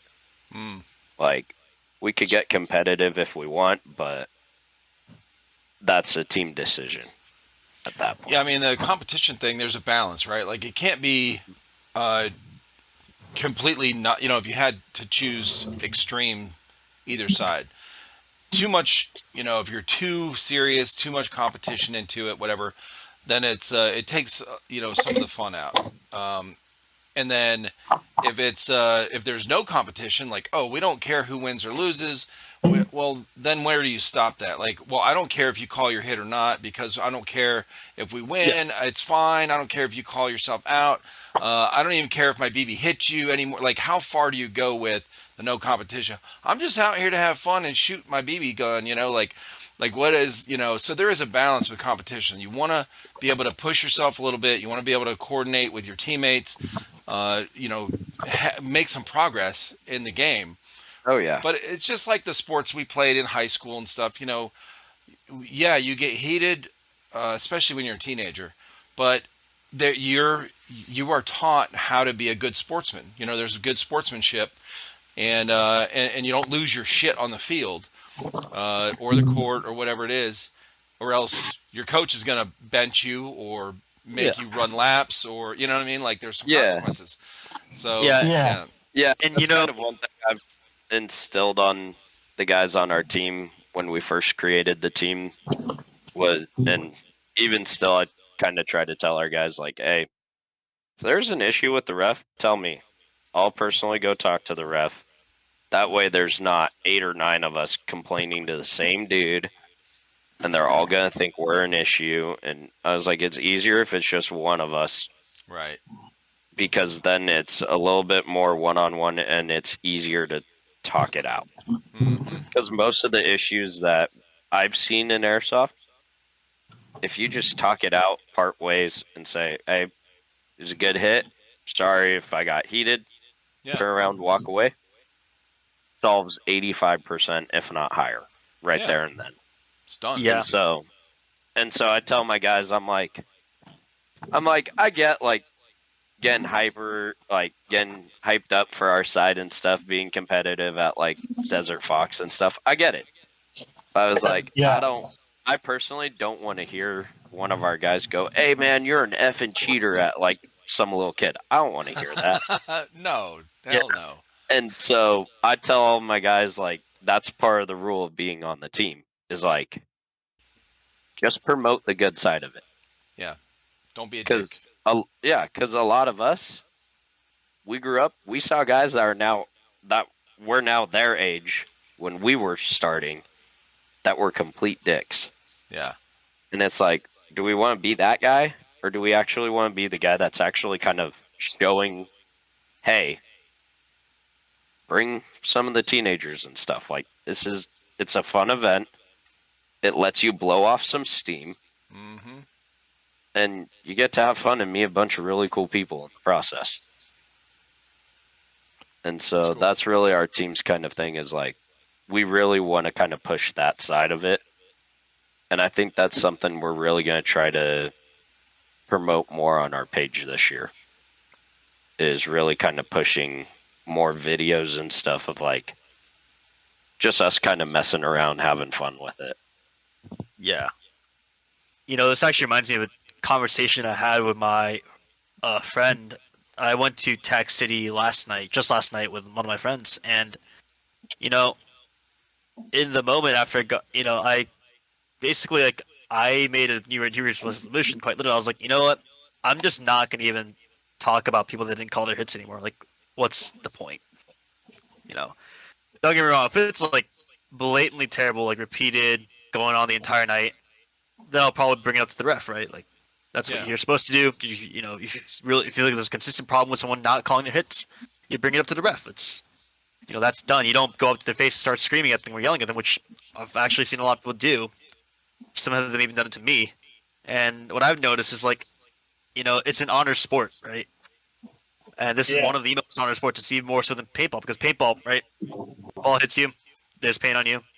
You Not see much, it splat. right? You see it, right? Right. Airsoft, that doesn't apply. Even if it really appears that the BB hit them, chances are maybe it did miss, right? Right. Maybe it hit their gun. Or I definitely go into this problem a lot because I'm running a full plate carrier with like, metal GBBR magazines. I don't feel a lot of hits. Right. I'll admit it. Every once in a while, I'll even like see the tracer pop off, but I didn't feel anything. Right. So it's like I try to like give people benefit of the doubt. Now it's like it happens. I can't go around accusing every person that that I don't hit a cheater. That's not how it works. And Right. that just kind of takes away the fun. Because that's what I was trying to tell my friends. Like we have to think about why are we here? Like we're here to have fun. We're not here to get into a fight with somebody, or we're not here to get into a fight with somebody. We're not here to ruin someone else's fun, especially. That's the last thing you'd really want to do. So it's like I think it's really important that we as a team we try to make it not just more fun for ourselves. We try to spread the fun to others. Make sure that everyone else is having fun as well, if that makes sense, right? And Yeah. part of that comes from our own behavior as well. We need to represent what's the best parts of the sport, so that others can have fun, so that others feel encouraged to come out more, especially the newcomers too. Like the newcomers are everything, right? Without the newcomers, without the newcomers, eventually the sport dies out. That's how it works, and I think it's really important that because I remember when I first started, like I think I mentioned earlier in the podcast, that my first ever game was at Tax City, right? Right. Dude, and Yeah. back in the day, Tax City there's a reason why it was called Tax Shitty by everyone. It was so Nice. bad. Me and like 6 to 7 of my friends, we were there for my birthday. And dude, like these dudes just do not hold back whatsoever on rentals. It's like, why are you dumping half a mag into a rental, kid? Jesus. He's new to the sport. Like you gotta, what is the point? You know what I mean? It's like, Yeah, I don't like- get that. yeah, like I just don't. I see that happen a lot, sadly, and it's like I think it's a damn shame. And it's like I try to like be a lot more supportive of people like that too. Like every time I go out to say like Battle Lab, I'm always trying to make sure I explain some of the rules that people don't understand to people. They're in the field, making sure that if they're a dead player, I'm like, hey, dead guy got walking through, please don't shoot. Yeah. I just try. I think it's really important that we as a team we make the experience fun, not just for ourselves, but for other players too. Like other teams, other players, especially the rookies, the rental players, people that are trying to get into the sport and get a feel of it, right? Like I don't want to be the person that ruined, the Tax City players that ruined the sport for my friends initially for me a few years ago. Right. I don't want that to happen again. And I would say with And that as well. Tax City. I would say with Yeah, that Tax as City well has is like a wow. big thing is, at least for me, is like when kids are always like, "Oh, dude, your gun's like so cool." Like during one of the matches, like at the start, I'll be like, "Do you want to shoot it?" And they're like, "Really?" And I'm like, "Yeah, go for it. Like, Yes. take a couple shots, go Yeah. for it." And Yeah. I'll hold their Yeah, rental I- gun I and do they'll the same come thing running with my back and they're vest. like, "Dude, I really like this." And I'm like, "All right, like that's how it should be." Because like Yeah, I exactly. make I the same remember thing when when they I see my first, vest. yeah, it happens a lot with Gonzo at Tech with his vest. Now, Yeah, it's when like, do you "Oh, take your vest man, off and give it to got them? it." Yeah. And they're like, I was "Holy "Yeah, shit! hey, Why is it 100 Yeah. pounds?" Gotta train how Yeah. you fight. Yeah, that was not really rental, but that was me. Like for example, last night when we went out to me and my buddy went to attack. I ran a few games with the 141 Nod guys, and one of them like they were like one of the taxi drivers apparently told them like you can't wear the the little safety glasses that they were wearing, right? The ballistic glasses. Oh, okay. They told me that you Oh. can't do that. You have the full seal ones. So I was like, Oh, yep, right. like you can rent out, you can borrow my full seal goggles for the rest of the night. I don't, I want to, once again, it's about making it fun for other people. It's like I have something I can spare. I'm gonna let them borrow it, and I've done that so many times. Like it feels really nice too, especially They give it I've been- back to you, and it's like dripping. They dump the sweat out of it. No, Here you it's not go. Yeah. Thanks, man. There's been a few cases of that, yeah, because a lot of my Yeah. friends are new to it, so they come back with my equipment. It's like something's broken or there's like Right. sweat dripping out, and I gotta clean it again. But I mean, I think it's worth it though. Ultimately, Yeah. Jack City brought up a new thing that they brought back full force. I did that full force. It was on a Friday too. Oh man! And you even have to sign a different waiver, like instead of like the normal regular waiver thing. No, that full force waiver, you really have to read it because I even saw on the waiver too. If you end up breaking the rules, they are liable to get your gun and break it in front of you Yep. if you break the rules. Damn. Yeah, but that's only on the That's full force crazy. night. So what is Yeah, full and force? What is that? full auto, no minimum engagement. So you can point Yeah. blank someone. Good. Yeah. That's what you need. It can be fun at full force night, but like one of the guys on our team that got married for his bachelor party, we went and it was full force night. Oh, And I no. was like, bro, I am so sorry. We planned that wrong. And it was his brother-in-law's his brother-in-law's first time playing airsoft. Oh shit. And he was like, "Yo, can I borrow this gun?" And I was like, "Yeah, go for it." I was like, "I got plenty of gear to like retrofit you." So I gave him some of my gear. I think he point blanked more people than guys that have been playing for a while because no one heard him coming up behind him. So he would just walk around, and they would all just kind of they would think he was out, and he'd just walk up behind him and shoot him. Jesus. And I sat there. Well, one of the guys ended up getting our buddy who was getting married. The dude came by and purposely like put it to his head and shot him, and I was like, "All right, I'm not cool with that."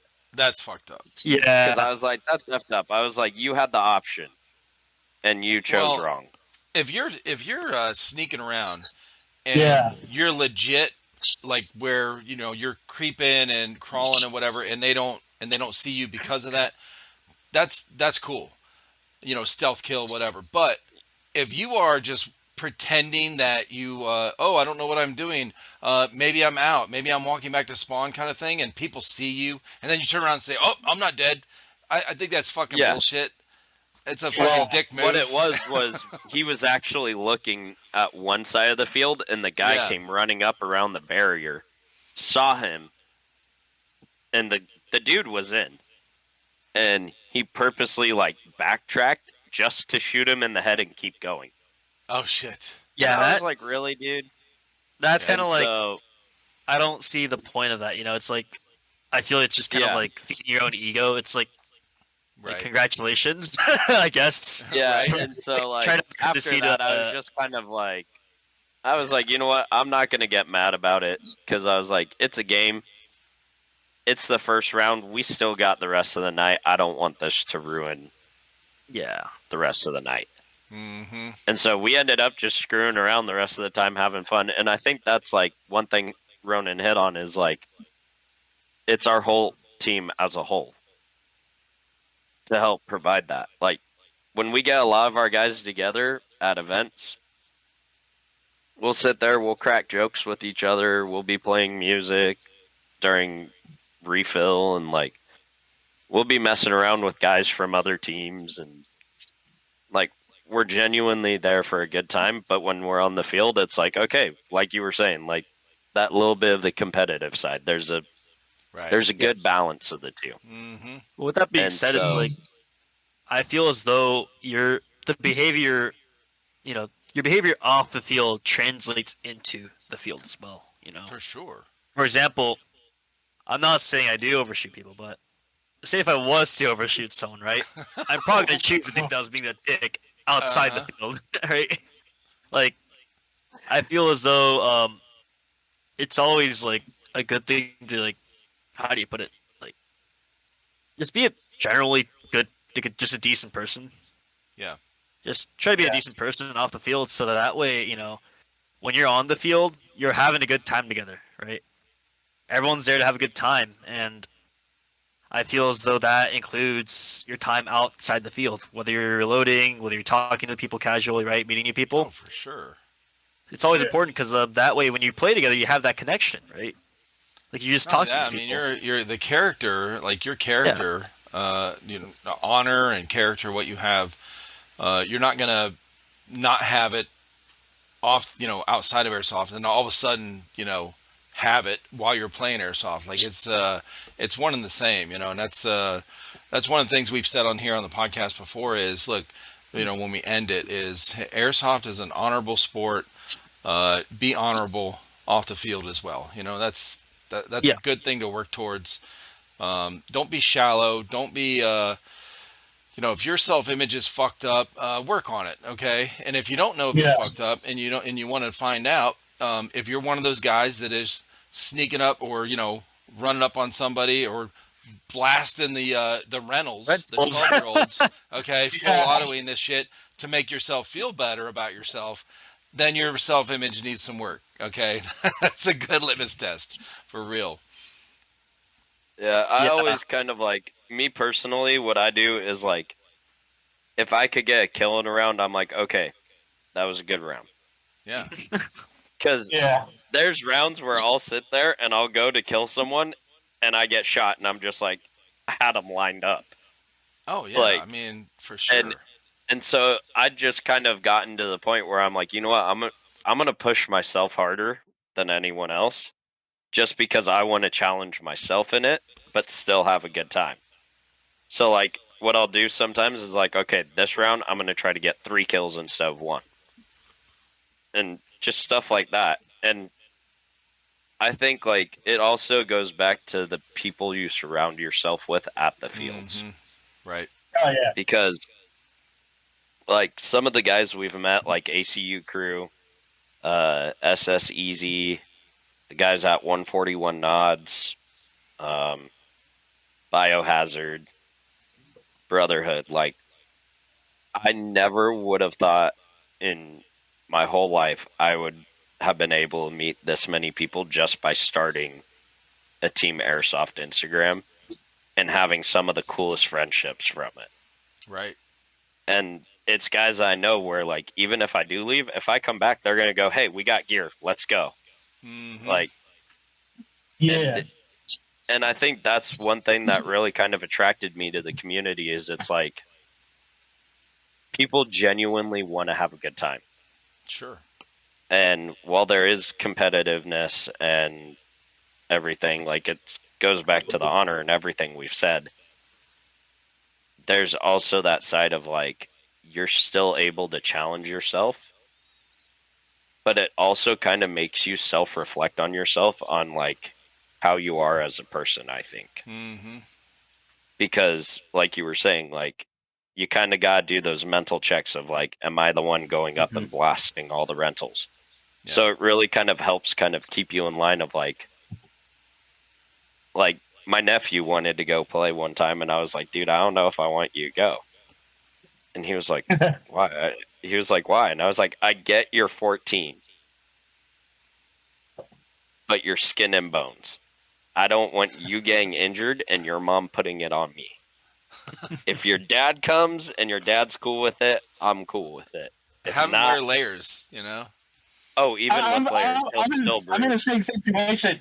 I'm in the same situation because I went to Tax City on Sunday, and last week just sees me getting my gear. He's like, "Where you going?" Like, "Oh, I'm going to Tax City and Fullerton to go play airsoft." I was like, "I'm gonna go," and then it's like, you don't want to go. It's gonna hurt. And it's like, come on, don't be like that. It's like I don't know. And then my older brother, which is his stepdad, and it's like, "Oh, I'm gonna go too." I was like, "You serious?"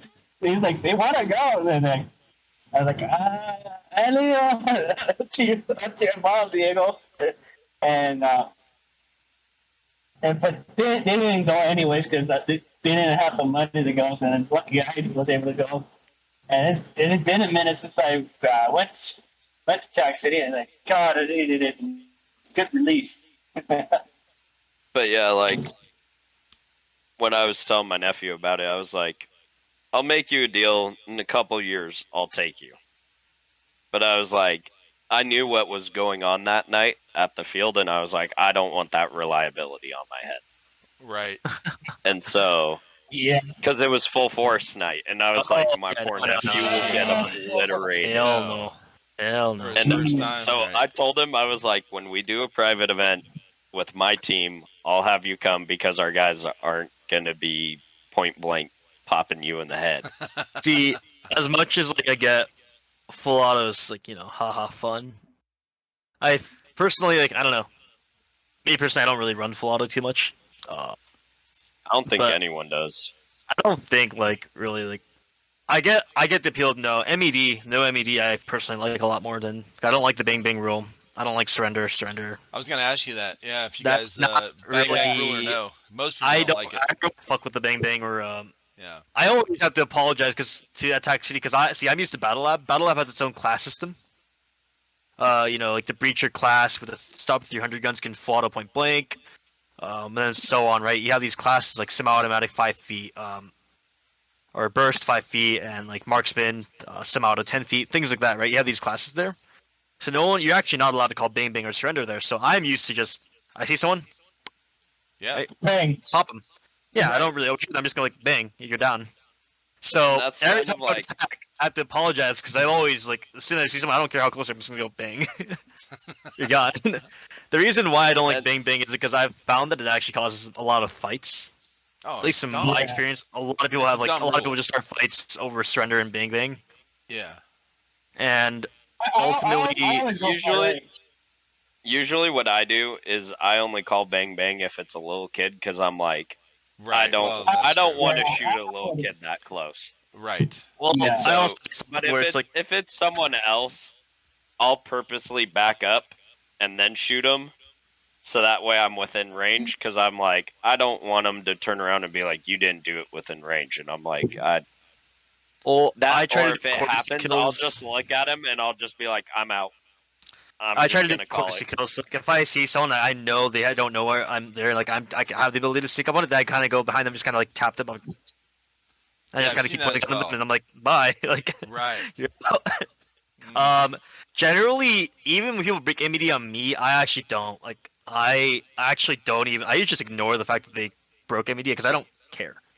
Right. I sometimes if it's like blatantly obvious, like they are overshooting me, like point blank with a, as I said, a non-breacher class battle lab, then I'm like, hey man, you have a white band. I don't think you're at the range to shoot me. Yeah. I have the pistol, so what I do is I'll let you parlay. You can walk a few feet away, then we can continue the game. I don't want to, you didn't know, so I try to like give them another chance. But generally speaking, yeah, I even then I just kind of like don't care too much about the MED thing. Like as long as you're not like shooting me like 9 times after I called hit. Right? So In you point don't just flip it on full auto and start blasting them back, and then No. turn your gun around and use it like a bat. Yeah, that's what I'm That saying. was Like, the craziest video I've seen. It's Dude, fucking nuts, I've dude. seen I've some seen more than videos. one too. It's crazy. But I have seen some really stupid shit with that. But going back yeah. to, I get the no MED thing. I actually like no MED better. That's why we met. I think Brotherhood invited me to N1, try N1 for the first time next Saturday, and I can't wait to go because I saw their rules. And it's like semi-auto, similar to Battle Lab. semi-auto MED, no MED, which I think is like what I would fuck with. yeah. But like What's the jewel limit on that? So when they do like no MED, it's 350. like what 350? 350. Yeah. 350, but like I said, I don't really care how many joules. Like I'm wearing a plate carrier anyways, and honestly, it doesn't matter if it's You're 300 gonna FPS, care if they're 350. 5 feet away and they're fucking shooting a It's a sniper, then yeah, I'll rifle probably that's care. like .4s at fucking 2.5 joules. Then in yeah, the I'll side of your probably neck. care. But at the end of the day, it's like a hit's a hit. Right. Exactly. I've been point blank by a .2 at 300 FPS, and it's still giving me a welt. So I'm like, Sure. it's not gonna make Oh, yeah. it's not gonna make the biggest difference in the world. But in regards to full auto, I think a lot of people just don't have the trigger control. Like literally do not have the, I guess you could say, trigger control. Right. Like they just don't have the self control sometimes, and I've had a lot of issues with that where like they're just shooting. They see a person, they just start blasting them, and it's like, that's a dead player, dude. Like, why are you shooting the dead player just sitting there with his hand raised up? Yeah, And I shot with like too from that. auto, I feel as though a lot of people just don't know how to control their fire, and I think it goes hand in hand with like just the higher magazine capacities of like the AGs and like the HPA setups with the high caps. Like, I'm over here with 30, 50 shots in per mag. They're over there at 400. So Mhm. they usually feel more than free to, basically full auto point blank me whenever they feel. But I'm trying to conserve ammo. And I've always just kind of had that, like, that's why I like a lot of these events are trying to do. Like, I think Tactical League, I haven't run to Tactical League, but I know that they have the ammo restrictions, Oh, okay. which I think Yeah, is Tactical that's a League, they genius do an idea. ammo Fixes restriction that per entire class. issue. Yeah, that fixes that Gotcha. entire issue of the people just overshooting, Right. And the same thing with the DSG builds. I just see them. I'm like, I get they're kind of cool, but me personally, I'm more of a why do you need that kind of thing. Like, I don't see necessarily the point of having an A10 Warthog, a mini A10 Warthog in your armory. Right? Like, what are you gonna do with it? Hey, Burn that's it. that Desert Like, Fox that's what is be the here. energy, right? If you're running a machine gunner, you do your job. Right. If you're in an event and I see the M24 and I'm like, no, your job is to spray people and make sure Yeah. people don't leave their cover. Fire and yeah. Yeah, suppress fire. Yeah. That is your job. Uh-huh. But see, this little Timmy 14-year-old with an HPA or a DSG and a dye mask and a high cap, and they start like full autoing across the field. I'm like, why? what are you? What is your point? When you could do the exact same thing with a single BB. So I think semi-locking Well, that for me takes personally, skill. I'm kind of more in support of like semi-lock. Yeah. It takes. Yeah. I mean, that's what the bigger mil sims.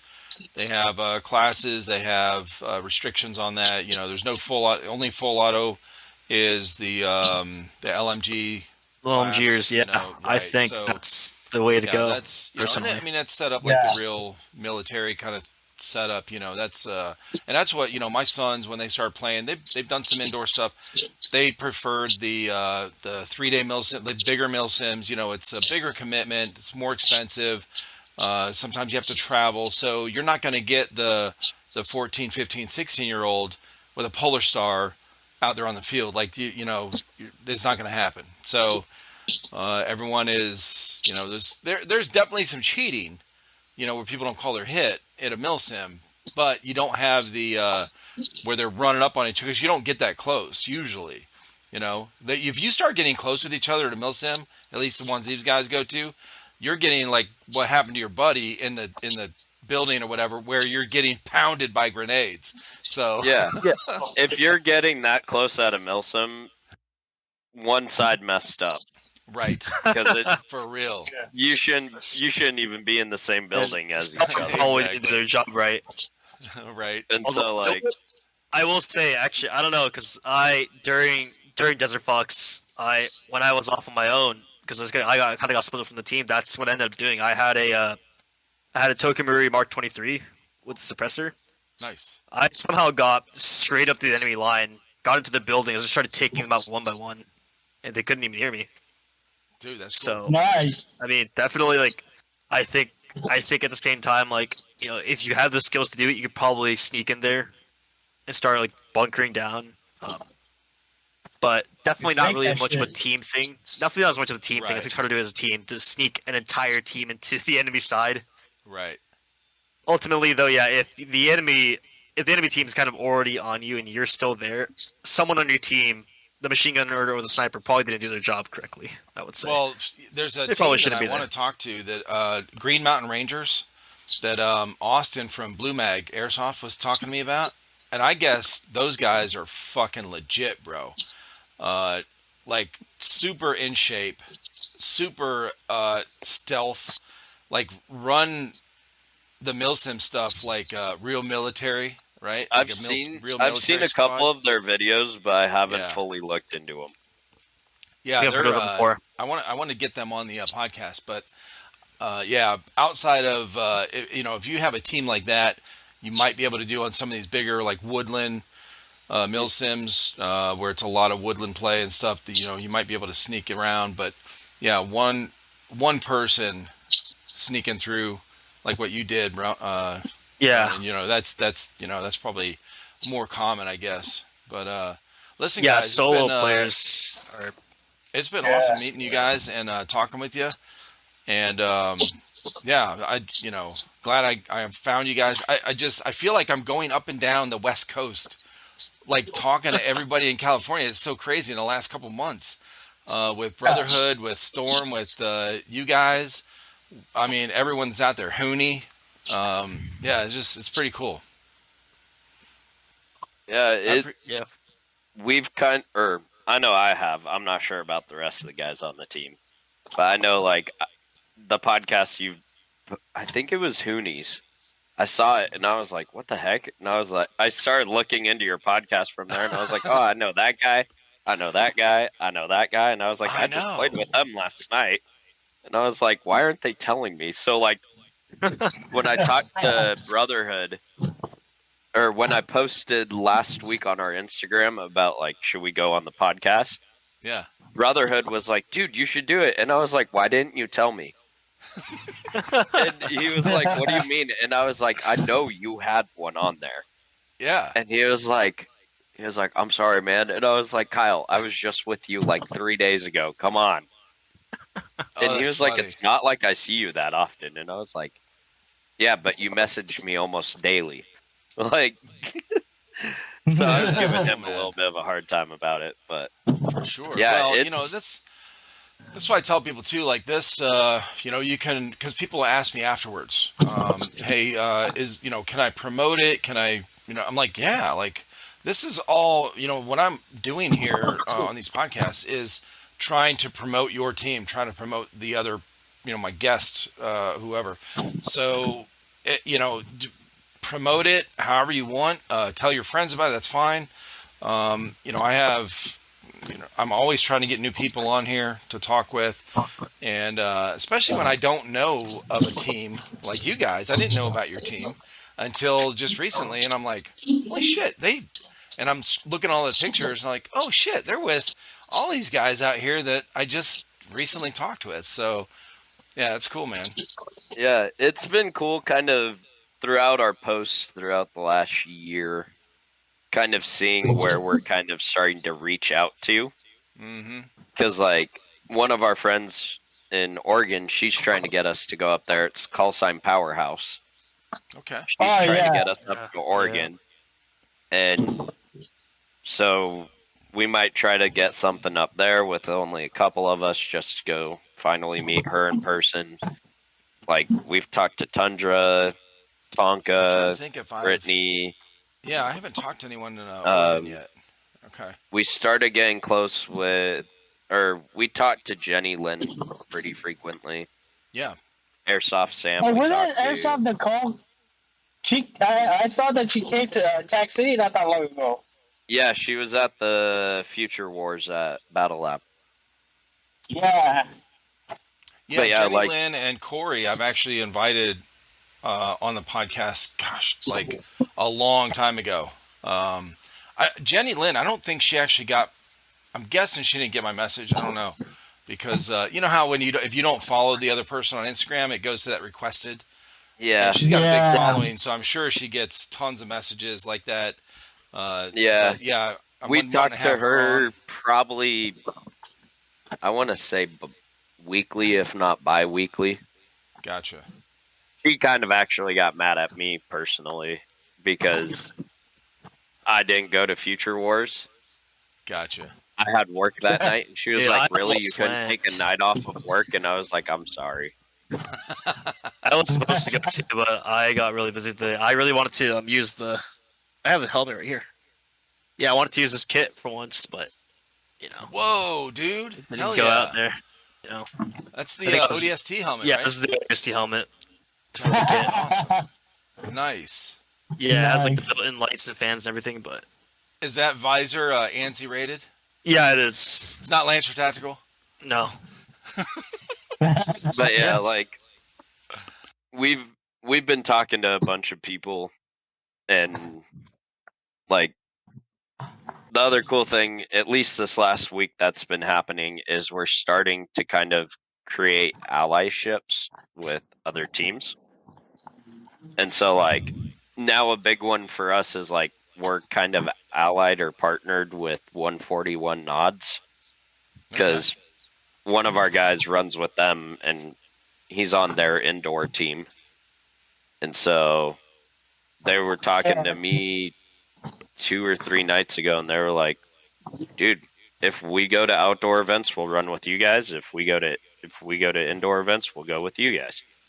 And so like we've just kind of doing like a swap off with them now, which is nice, because we've ran with those guys for 3 or 4 months, if not longer.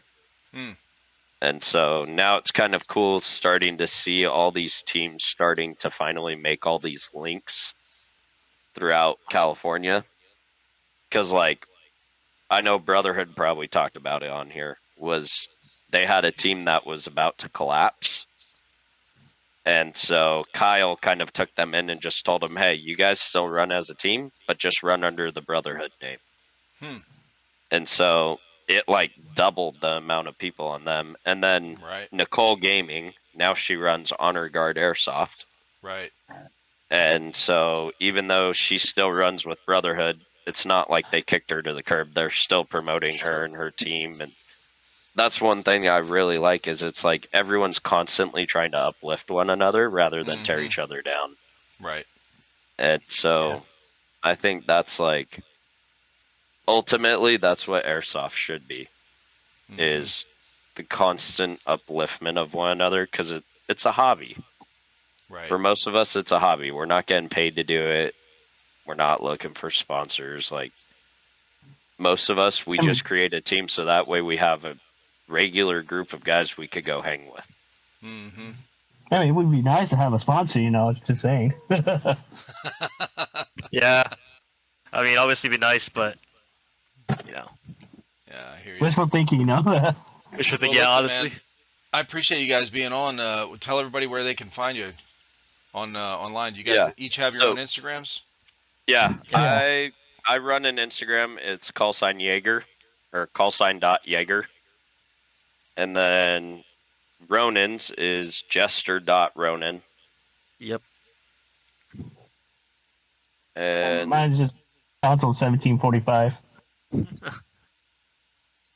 Yeah. What is it, Gonzo? Yeah, Gonzo 1745. Okay.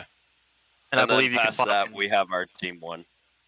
Yeah, you can find most of our I believe, information on there as well, on the team On the page. Team 1, okay. Yeah. Gotcha. Yeah. Yeah, we constantly tag our guys into the pictures so that way they have access to their pictures. Okay, yeah. Ronan, I just followed you. Okay. Yep. I saw that you've... Okay, cool. And, oh, yeah, here, I see you as well, Jaeger. Awesome. Yep. Cool. Well, listen, guys, appreciate it. It was fun talking with you guys. And anyone watching and listening, go follow this this new Airsoft team that's going to be making waves. More waves in SoCal, along with a bunch of other teams that I've talked with already. This is Jester Airsoft. I appreciate you guys. You guys have a good night. You too. You did that.